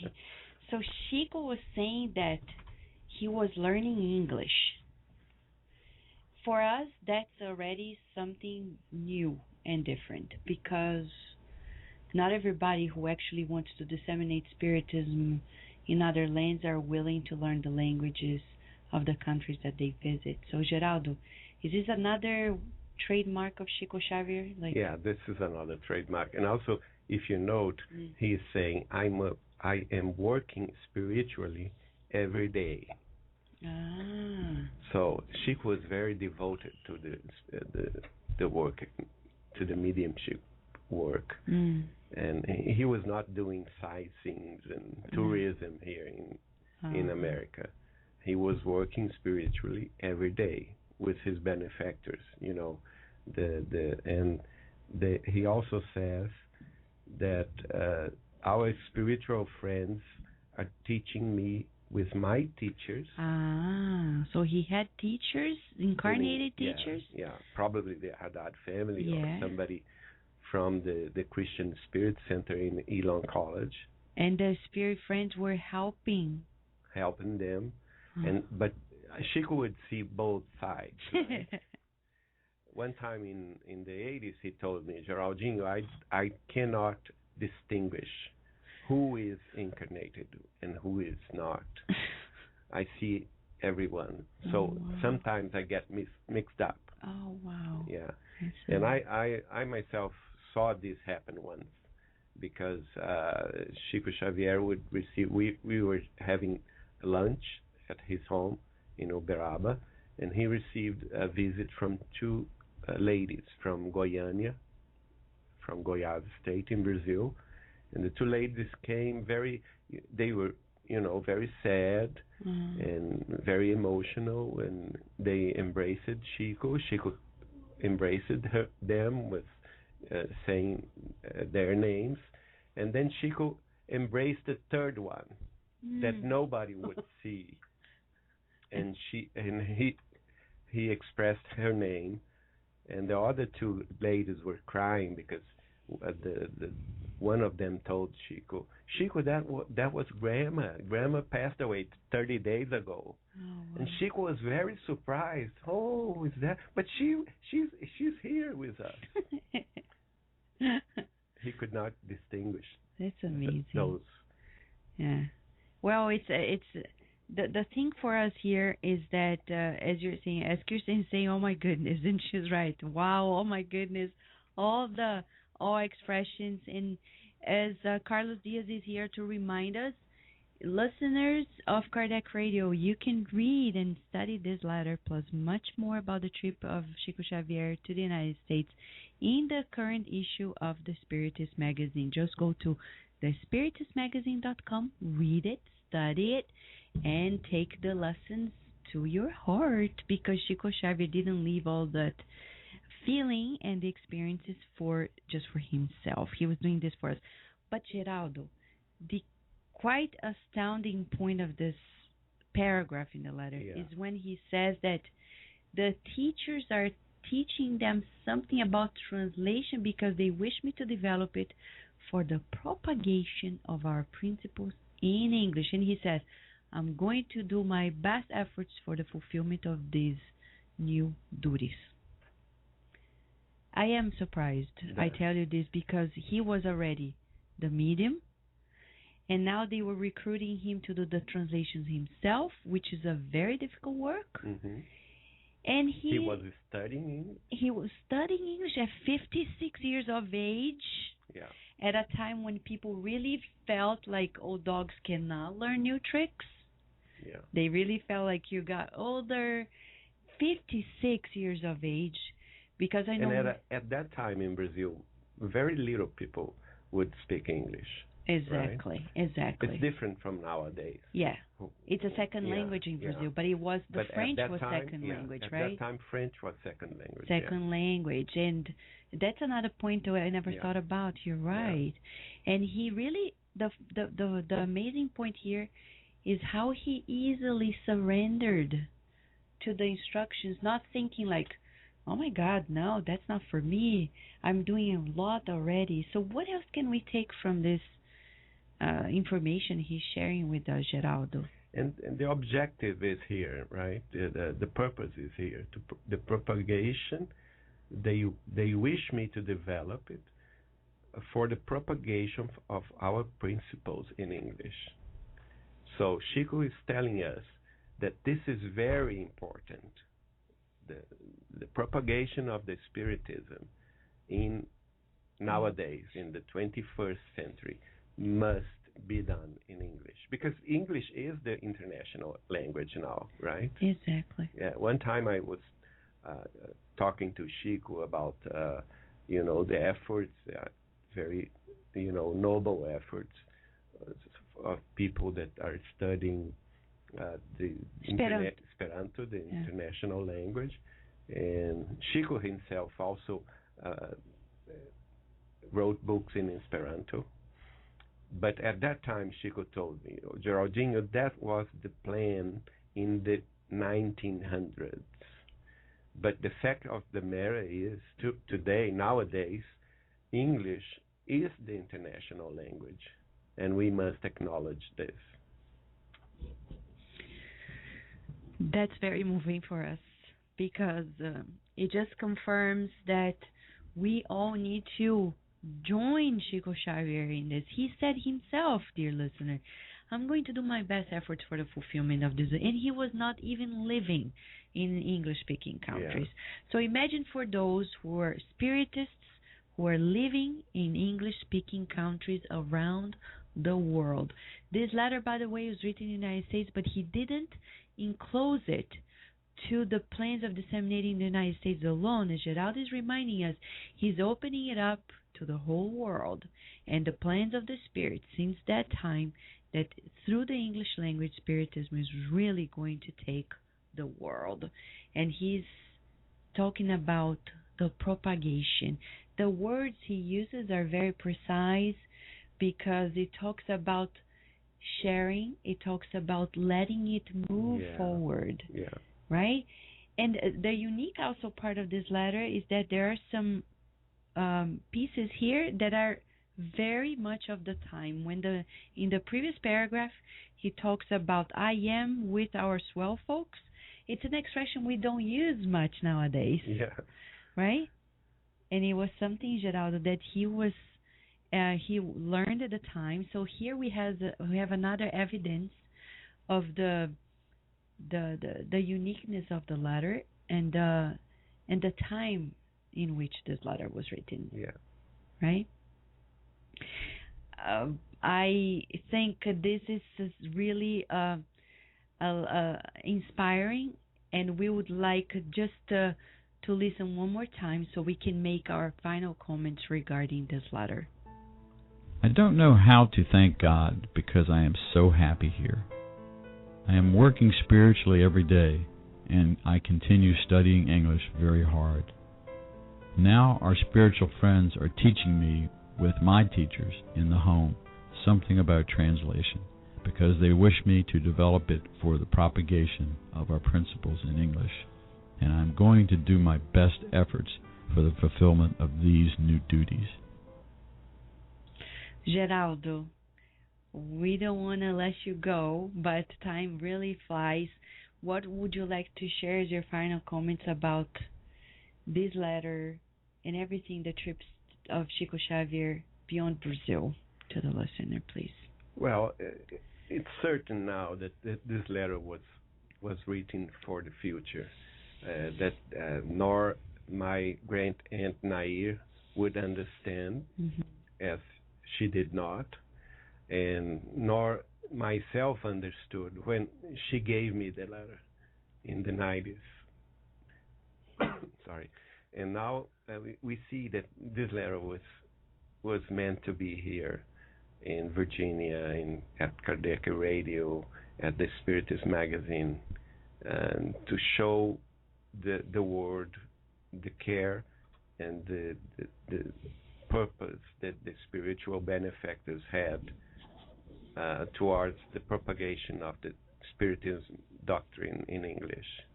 So it's like a dream coming true, right? It is. Because nowadays we have access to the books that Chico Xavier received in the English language now. Yeah. The books of Emmanuel, the books of André Luiz, they are being translated, they are being propagated properly. Yeah. Geraldo, I'll never forget when Carlos and I were visiting in Pedro Leopoldo this past April for the first time, the museum that you coordinated, the Casa de Chico Xavier in Pedro Leopoldo, his home. It became a museum. And we're there seated at the table discussing with the great team of Portal Saber. And we're discussing and learning many things from other people who actually worked with Chico Xavier at the farm and were in their 90s. And then you suddenly, kindly presented to us this letter. It was so moving to us. We could not believe. It was as if like the prayers were listened, because it's the sign that the English-speaking movement was not forgotten by the good spirits. Yeah. And, I kept this letter for so long time, and I never, ever showed to, publish it, or even at the internet. And I felt that time that I had this duty to show you guys this letter. It's amazing. And it's, has everything is connected now. Yes. Right? And you, dear listener, you can go to our Facebook page, or you can go to the YouTube where it's published the reading for the first time, the reading of this letter, when we were right there at Pedro Leopoldo with Geraldo presenting this letter to us. And Debbie saying here, thank you, Geraldo. This letter is so inspiring. I hope all spiritists in the U.S. take time to study Chico's words. Just incredible. I know, Debbie, how you feel as an American, and here you have it. Your prayers were also heard. Yeah. So the good spirits, they have already planned it out, and here we are, dear listeners. There's no more excuse. If Chico Xavier, living in Brazil, in a country that didn't have English as a first or second language, it was actually Portuguese and French, if he was just visiting and he was so devoted to and committed to the propagation of Spiritism in English, how about us who are living in English-speaking countries? It's our duty, both from English-speaking people or not, to really take that journey and go for it, because as Geraldo is reminding us, there is always another step for us to go. And then Chico says here at the letter, he says like a new duty to him, right? Yes. And that's also amazing. So let us embrace this duty also ourselves. And Daniel Santos is here at Blog Talk Radio sharing with us the video at YouTube about the reading of this message. But you can also read and study. Bring it to your groups. Print out the magazine. Bring it to your groups, the letters. Study them, because they are talking about the plans of the higher spirits with Jesus for us around the world. Geraldo, we cannot thank you enough for taking your time being with us here. Thank you. For sharing the letter. Me so kindly, you and Carlos. I'm very happy to be here, very pleased to be here. And I'm sure Chico Xavier is also very happy to see his works into English and English-speaking countries, disseminating the Spiritism doctrine. Geraldo, and for those who are in the area, later tonight, Geraldo Lemos Neto is going to be at the Spiritist side of Baltimore, talking about prophecies and mediumship, about planetary transition, Chico Xavier's works, and tomorrow at the Spiritist Center in Virginia, he's going to be giving a special talk with a fundraising lunch at 12 noon about the life in the spiritual realm according to Chico Xavier's works. And, we are so blessed. So let us now, dear listener, before we give our break so we continue listening to the segments of the wonderful team at Kardec Radio, let us all now give a kind embrace to Chico Xavier, whatever he is, for his courage, for his determination, for his role model as a spiritist for all of us, and to Geraldo Lemos Neto and the great spirits that accompany Jesus in the progress of humanity. Thank you, Geraldo, again. Thank you, Vanessa. And dear listener, a break, but don't go away, because Spiritism is still here to nourish your soul through Kardec Radio. We will return to our program after these messages. Would you like to liberate yourself from your life struggles or to find inner balance? The Inner Journey CD has 3 beautiful visualizations that will help you bring harmony to your life. As Joanna DeAngeli tells us to, live in a way that you leave enlightening footprints in your pathway as if they were stars pointing out the pathway to happiness. To find this CD, go to the bookstore on the Spiritist Society of Baltimore webpage, www.ssbaltimore.org. That is www.ssbaltimore.org, and start your inner journey today. Nourish Your Soul with Kardec Radio.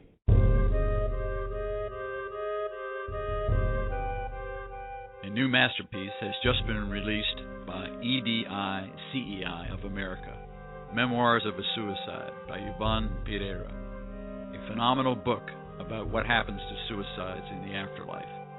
Truly instructive, it brings greater hope that no one really dies or spends eternity in damnation. A true account of the mercy and providence of God.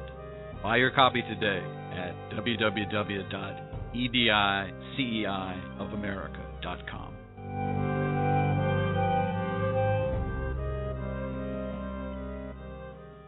Nourish Your Soul with Kardec Radio.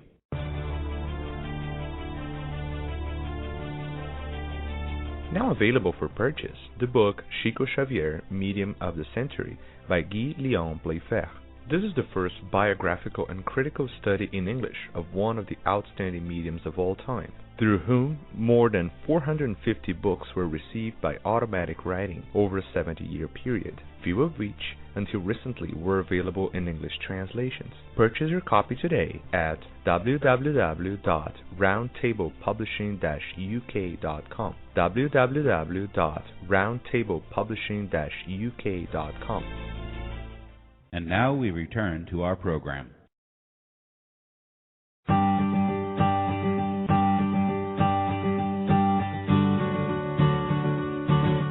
Welcome back, dear friends, to the Spiritist Moment. I am Kirsten DeMello, your host. Since we desire not only for our own personal happiness, but the happiness of all those who not only listen to this recording, but all of those who walk this world and in the world beyond. Dear friends, we are studying part 3 of the Spirit's book, The Divine Natural Laws, because it is through the understanding of these laws that we learn that we find our ultimate happiness, because we begin to understand the way and the designs that God has made for us in this life. We are studying specifically the law of destruction, and we come to a particular part of this law in the Spirit's book where they talk about dueling, which to our knowledge in the developed parts of the world, and we could even be safe to say that throughout the world, dueling is almost non-existent, unlike the time of Kardec, where having a duel with someone who you had an altercation with or you had disrespected, your honor was disrespected, was quite common. And it was a form, at least according to the good and noble spirits, is a form of murder, and at times even a form of suicide. Because ultimately we see that there are those who put their lives in danger during these duels, and indeed they did die. We learned a very interesting concept, though, that although dueling doesn't exist today in its true definition of its word, but there are duels that go on amongst people, amongst brothers, amongst friends, or amongst enemies. But there's a different type of duel that goes on. It's not one that is fought with a physical sword, but with the swords and knives that we use with our mouths. So nowadays, that is the focus. A focus for us to be more aware of. That although for the majority of us we have put down the sword or the gun in order to demolish our enemy, yet we have picked up and utilized our words and our negative thoughts. Dear friends, we learn in the Spirit's book, specifically in question 759, that they say that pride and vanity are two sores of humankind. This was as true in the time of Kardec as it is today in the year of 2013. We would like to quote directly from the observation at the end of this particular subdivision under the law of destruction that is entitled dueling. Kardec says the following: "There is more greatness and true honor in recognizing wrongdoing if we err, or in forgiving if we are right, and in all cases in not attaching importance to insults that cannot touch us." It is a call to us to not be afraid, to look at ourselves with a clear perspective, and not to attribute ourselves many virtues that we do not have, as the spirits call our attention to that. Joanna de Angelis in the book Family Constellation, believe it or not, she tells us that courage is something very interesting, because in order to do a self-evaluation, a self-observation, to acknowledge the mistakes that we make, actually takes courage. So when Kardec tells us that there's more greatness and true honor in recognizing the mistakes we make, he couldn't be more perfect. He couldn't hit the nail better on the head, because it truly takes a great amount of courage and greatness and honor to really look at ourselves honestly. Know that we are not perfect, but yet at the same time, know that we are destined for greatness. You, dear listener, are destined for greatness, for happiness, for joy. Wherever you may find yourself today, remind yourself of that. You are a child of God, and until next time, we wish you many blessings.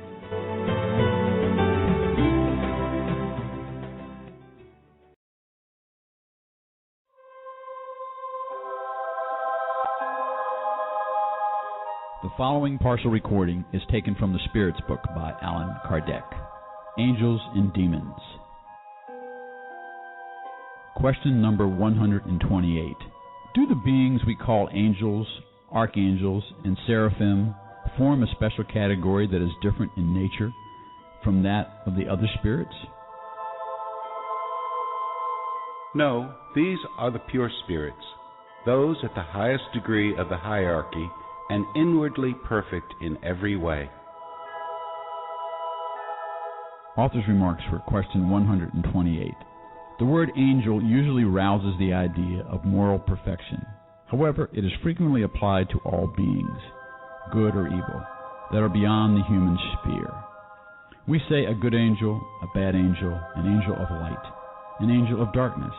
In this case, the term is synonymous with spirit and is used here to refer to the good beings. Question 129. Have the angels also passed up through all of the degrees? They have passed up through all of them, but as we have already said, some accepted their mission without grumbling, and thus were able to arrive more quickly. Others took a longer or shorter amount of time to reach perfection. Question 130. If the opinion holding that there are beings that were created perfect and superior to all others from the start is erroneous, how does one explain their presence in the traditions of nearly all cultures? You need to understand that your world has not existed from all eternity, and that long before it existed, there were already spirits of the highest degree. Hence, people assume they have always been perfect. Question 131. Are there demons in the usual sense of the word? If there were demons, they would nevertheless be the work of God. But would God be just and good in creating unfortunate beings that are eternally turned towards evil? If there are demons, they reside on your less evolved world and on other similar ones. They are the hypocritical men and women who portray a just God as an evil and vindictive one. They are those who imagine they can please God by the abominable behaviors they commit in the divine name. Author's remarks for question 131. Only in its modern meaning does the word demon imply the idea of evil spirits, because the Greek word daimon, from which it derives, means genius or intelligence, and applies to all good or evil incorporeal beings without distinction. According to the common meaning of the word, demons are essentially malevolent entities, but, like everything else, they would have to be one of God's creations. God is supremely just and good, and could not have created beings predisposed to evil by their very nature and condemned for eternity. On the other hand, if they were not one of God's works, they would be eternal like God, in which case there would be many sovereign powers. The first condition for every doctrine is that it be logical. Therefore, in its absolute meaning, the doctrine of demons lacks this essential point. In the beliefs of less evolved cultures that do not understand the attributes of God, it is conceivable that alongside their evil deities, they also believe in the existence of demons. Nevertheless, for those who accept the goodness of God as an attribute par excellence, it would negate the divine goodness and be illogical and contradictory to suppose that God would have created beings dedicated to evil and destined to indulge in it forever. Proponents of demons find support in the words of Christ, and we will certainly not contest the authority of his teachings. We would like to see them more in individuals' hearts than on their lips. But can they be certain of the meaning he attributed to the word demon? After all, do we not know that the allegorical form is one of the characteristics of his language? Should everything contained in the Gospels be taken literally? We need no further proof beyond this passage. Immediately after those days of affliction, the sun shall be darkened, the moon shall not give its light, the stars shall fall from the heaven, and the powers of the heaven shall be shaken. Verily I say unto you, this generation shall not pass away before all these things are fulfilled. Have we not seen the form of the biblical text contradicted by science, where it refers to the creation and movement of the earth? Could it not be the same regarding certain figurative expressions employed by Christ, who had to speak according to the time and the region in which he found himself? Christ could not have consciously made an erroneous statement. Therefore, if in his words there are things that seem to contradict reason, it is either because we have not understood them or because we have wrongly interpreted them. Humans have treated demons the same as they have treated angels. Just as they have believed in the existence of beings perfect from all eternity, they have also taken the least evolved spirits as beings who will be evil forever. The word demon should therefore be understood as referring to impure spirits, who often are no better than the beings normally designated by that name. But, with this difference, their state is only temporary. They are the imperfect spirits who protest against their trials, and as a result they will have to endure them for a long time. Nevertheless, they will finally arrive at perfection after having made the decision to do so. We might accept the term demon with this restriction, But because it is generally understood according to its exclusive meaning nowadays, it could lead to error and give credence to the belief in the existence of beings created especially for evil. As for Satan, it is obvious that he is the personification of evil in the allegorical form, because it is impossible to believe in a malevolent being who fights on par against the divinity, and whose sole concern is to contravene God's designs. Since humans need images and figures to impress their imagination, they have depicted incorporeal beings with material forms, endowed with attributes that portray their qualities or defects. Thus, in wishing to personify time, the ancients pictured it as an old man with a sickle and an hourglass. In this case, it would have been contrary to common sense to portray time as a youth. The same was true of the allegories of fortune, truth, etc. In modern times, humans represent the angels or pure spirits as radiant beings with white wings, symbolizing purity, while they portray Satan with horns, claws, and other bestial attributes, symbolizing the passions. Common folk, who are prone to take things literally, see real entities in these symbols, just as they formerly regarded Saturn as the allegory of time. Author's footnote for the word forever. In the book Heaven and Hell, Part 1, Chapter 9, Kardec deals at length with the Church's traditional view that the demons and Satan were formerly a group of angels of light, who subsequently rebelled against God, fell from grace, and turned to evil. Here, the author is simply concerned with presenting a brief sketch of the Spiritist view of what demons in fact are.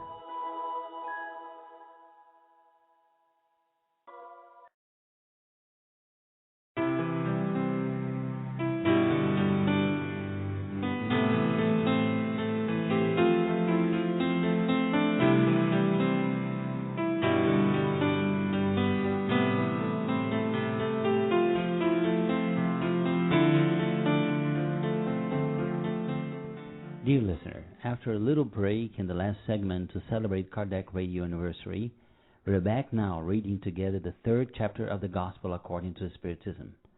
Well, my friend, in these segments, we are far from having the intention of covering all aspects Kardec tackles in each chapter. We only intend to bring up some ideas and comments, trying to give you an overall view of what this book is about.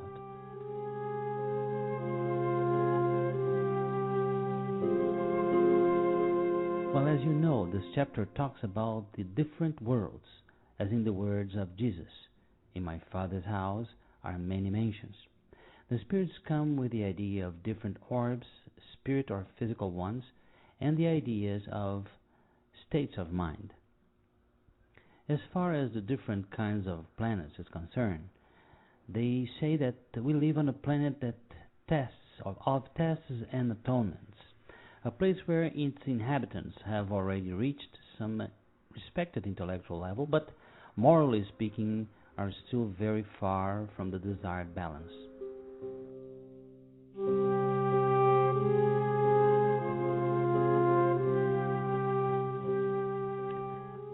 And now, dear listener, the spirits tell us that we are at the brink of great reforms, amazing transformations socially, morally, and even physically speaking, which even some leading scientists have admitted to see. We are heading to be a regenerating world.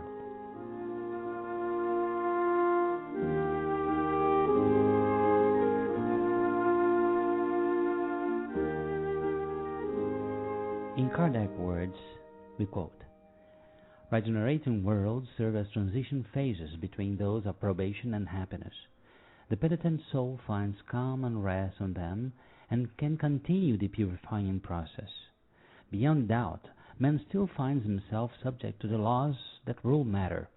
Humanity still experiences your sensations and desires, but is liberated from the ungoverned passions to which you are slaves, freed from pride which silences the heart, envy which tortures, and hate which suffocates. On all sides the word love is written. Perfect equity resides over all social relationships. Everyone recognizes God and tries to travel in His direction by fulfilling His laws. However, Perfect happiness still does not exist in these worlds, only the dawning of happiness. There man is still of flesh and blood, and because of this, subject to vicissitudes from which only the completely dematerialized beings are liberated. He still has to suffer tests, although without the pungent anguishes of atonement. Compared to the earth, these worlds are very pleasant, and many of you would be happy to inhabit them because they represent the calm after the storm, convalescence after a cruel sickness. Nevertheless, being less absorbed by material things, man perceives the future better, comprehends the existence of other pleasures promised by God to those who show themselves worthy, when death has once again released them from their bodies in order to bestow upon them the true life.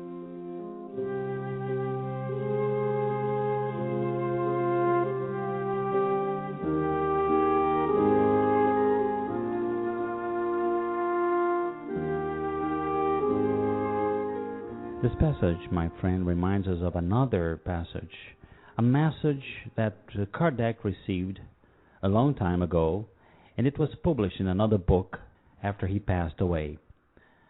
On the 7th of May, 1856, Kardec tells us of a mediumistic circle he took part in, and through a young medium, Miss Jeffet, he receives a message in which the spirit of Hanuman says something very curious about the days that were to come.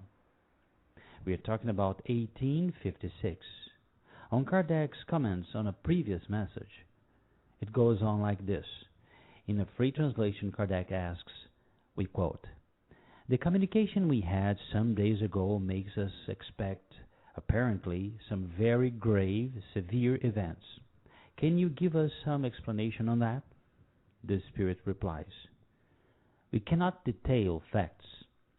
What we can do is say that there will be a lot of ruin and desolation, because the predicted time for the transformation of humanity has come." Kardec continues his inquiries. Who will make this ruin happen? Will it be a cataclysm? The answer comes and says, "No cataclysm of a material order, as you may understand, but all kinds of calamities will ravage nations. War will devastate peoples. Great institutions will fall into waves of blood. It is necessary that the old world fall apart, so that a new era can be opened towards progress." Later on, in the same month, this time, talking to the Spirit of Truth, Kardec asks, "Do you confirm what was said, that is, that there won't be cataclysms?" The answer, "No doubt. You do not need to fear either a flood or a flashover or things alike, because we cannot call cataclysms these local disturbances that have been happening in all ages. There will be only a cataclysm of a moral nature, of which man will be the instrument." Well, my friend, we know that for this we have the solution. Let's grab it with our hearts and our minds and our strength. Thank you so much.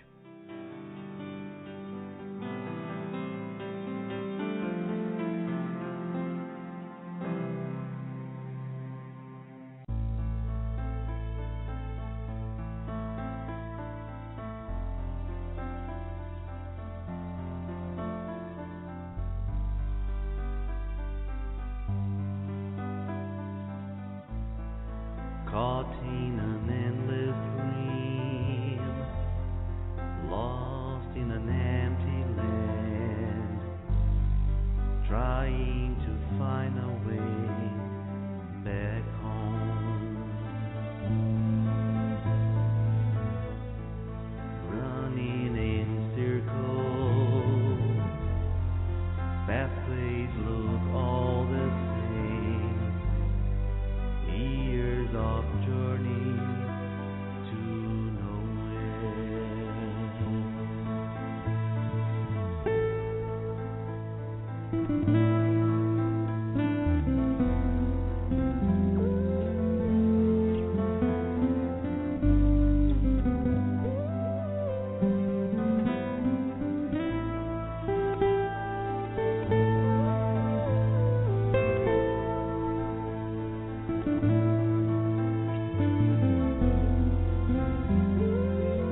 a different path, a new direction will lead us out of the same old same. Believe me, change is the only way to make the next step right. Taking a different path, a new direction will lead us out of the same old same.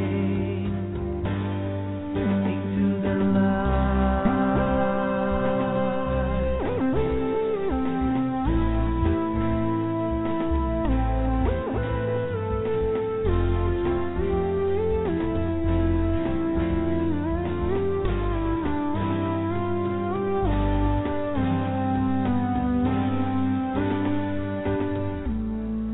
Everything will be new.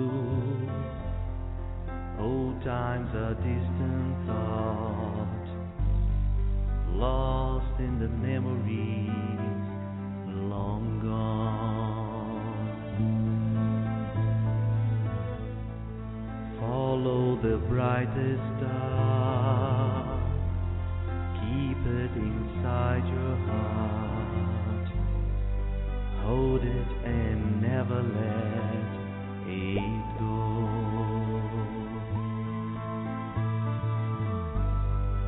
Hold it and never let it go.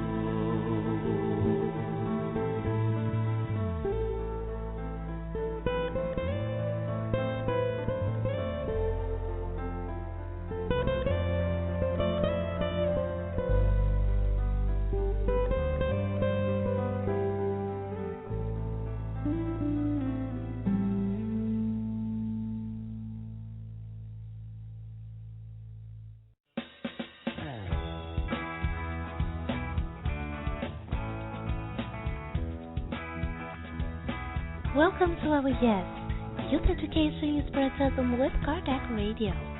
I am Bernadette Liao, and I'll be spending a few minutes with you, inspiring to bring spiritual awareness and spiritual teachings to our youth, parents, and educators. Today we will comment on the following statement. I am constantly frustrated with my child and his behavior. I am tired and wondering, why can't he just listen to me when I talk and show some love and respect?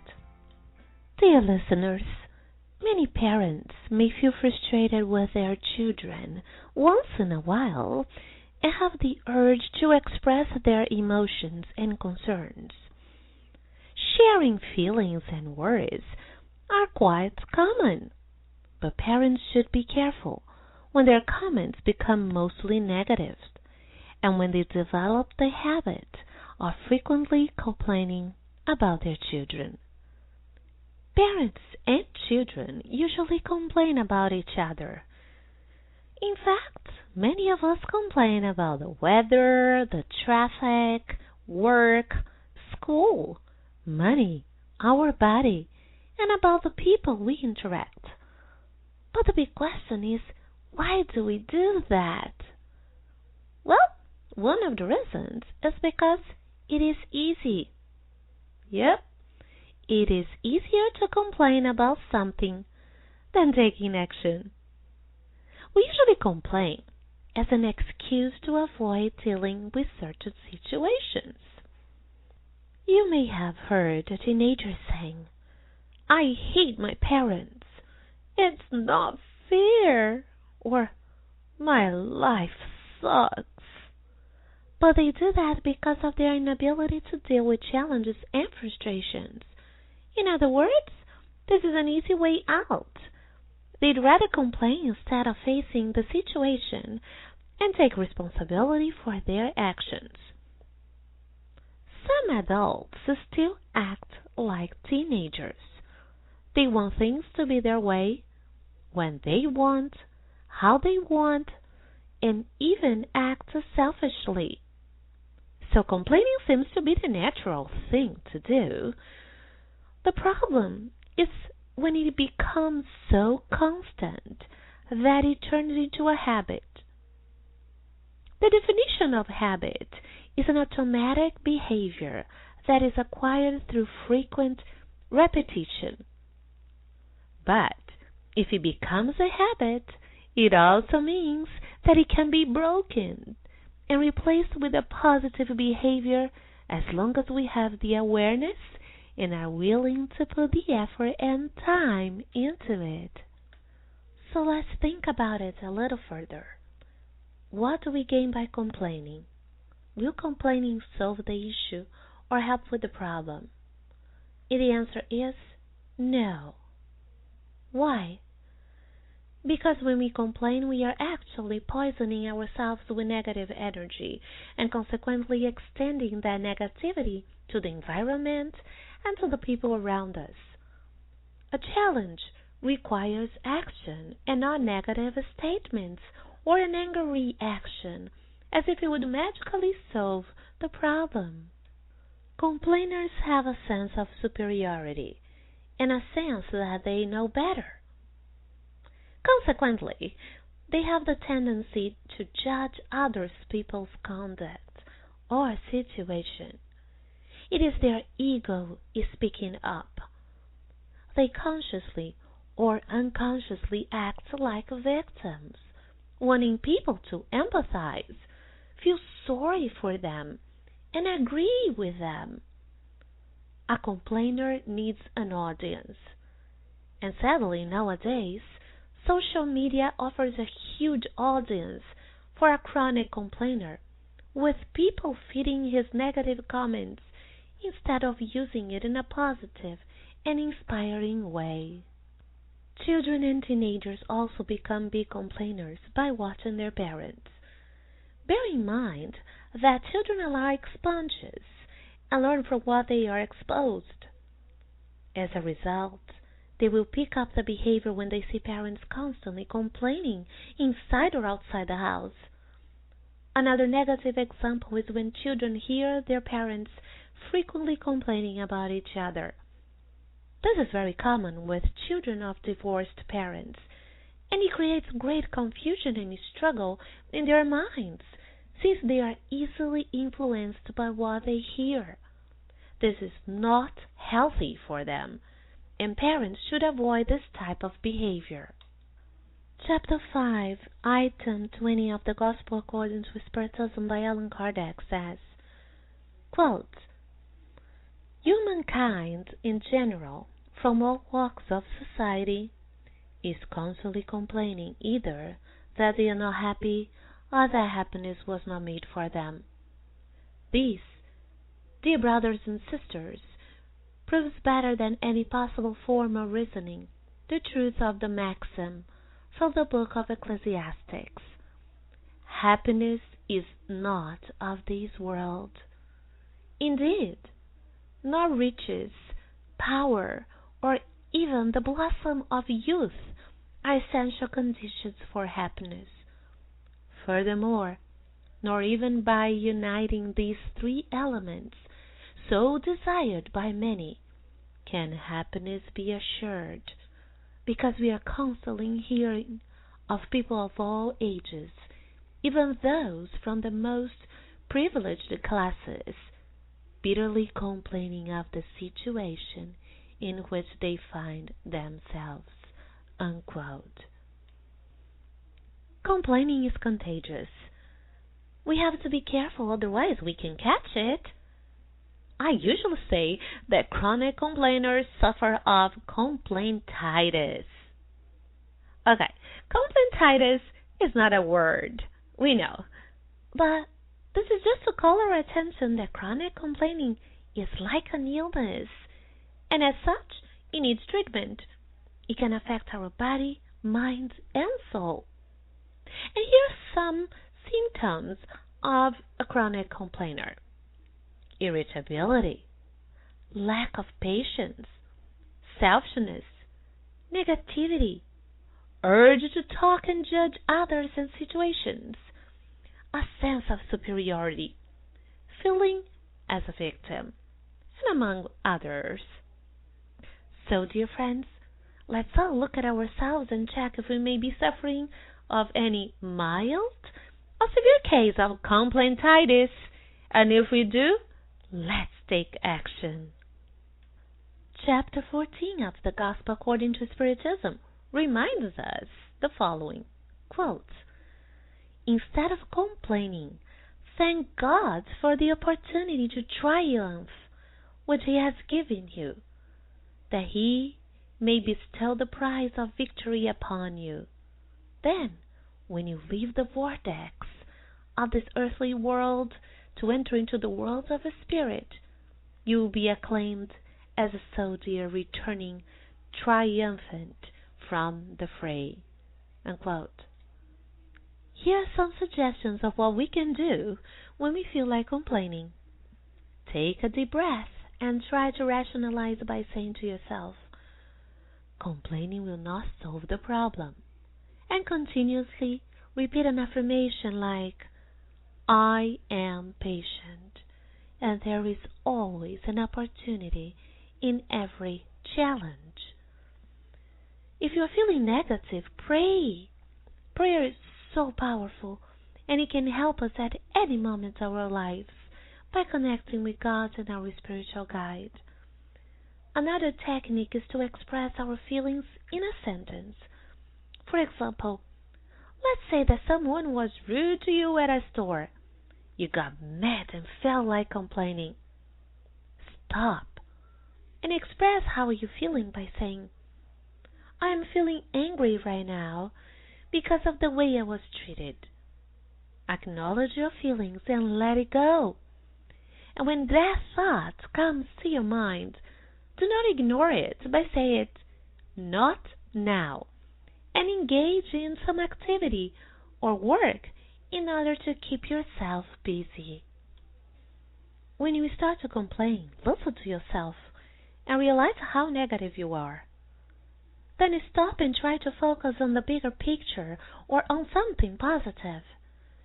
If you happen to be around someone who is complaining, do not add fuel to the fire. Say something positive instead or choose to silence. Do a silent prayer for this person. And if the complaining is still continuous, remove yourself from the situation in a polite and compassionate way. Kardec Radio listeners, complaining is a tree that gives bad fruit and needs to be chopped off. It is a venom in which we poison ourselves, and it leads to a negative life. So let's make the effort to complain less and love more. And we would like to end this segment with the quote from the book Happy Life by Joanna de Angelis. Quote, reduce chronic complaining, which makes you hard to live with. It is very unpleasant to spend time with someone who is always complaining, finding fault with everything, and wishing that the world revolves around him and in accordance with his way of seeing things. You cannot change other people, so you'd better try to change yourself for the better. If nothing pleases you and you are always complaining, be careful, because this is the behavior of someone who is at odds with life and himself. You need to tolerate yourself in order to tolerate your neighbor. Unquote. Thanks for listening to Yes. And if you have any questions that would like us to answer in this segment, please email them to Kardec at kardecradio.com. Dear listener, we hope you have enjoyed the program today. It is an opportunity for us now to finalize it with a prayer. As we often do, a prayer is our special moment in which we raise our thoughts to the Creator. And as Leon Denis says in the book Here and Hereafter, it's our opportunity to sing along with the universe and praise God for the greatness and the blessings of life. Let us feel the kindness and the providence of God embracing us. As we breathe in deeply and out slowly, us visualize kind and loving illuminated hands embracing us, renewing our strength, revitalizing our minds, and let us express our gratitude. Dear Father, Mother God,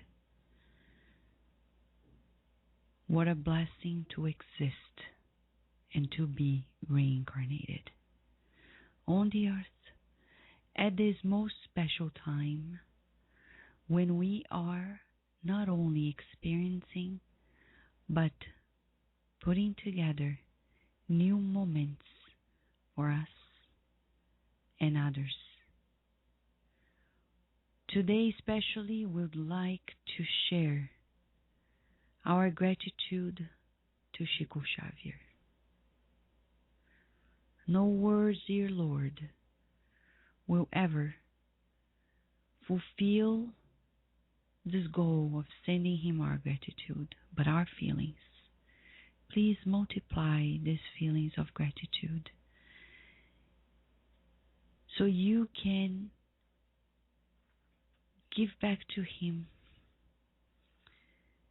in greater joy, in greater strength, greater missions, the love that he became, your true presence on earth for all of us.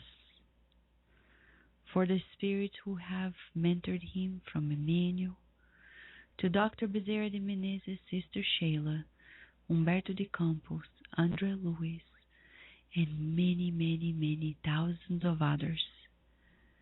For the Machado family who kindly follow through the steps accompanying Chico Xavier at his life, and for our dear and kind friend Geraldo Lemos Neto, for devoting himself to the truth of sharing messages that are certainly immortal to all of us.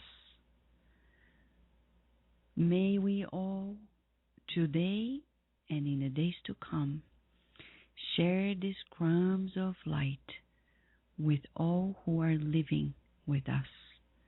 May they see in our smile, in our loving care, in our kind embrace, your presence, dear Lord, because we know we are nothing more or less than anybody else, but we are all brothers and sisters, children of yours.